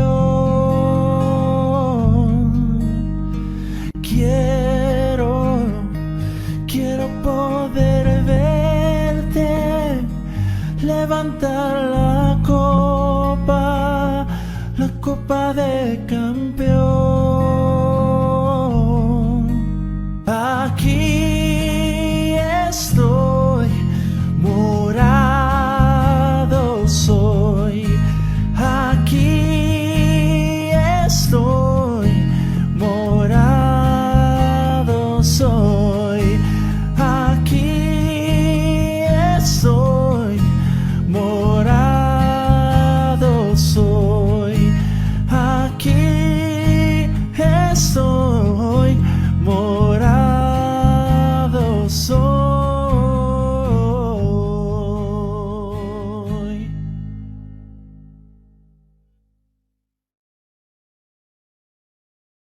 En la esquina del parque. Hemos presentado En la esquina del parque, su lugar de encuentro. Los esperamos todos los sábados de 3 a 5 de la tarde, aquí en el Facebook Live de En la esquina del parque y en Antena 6.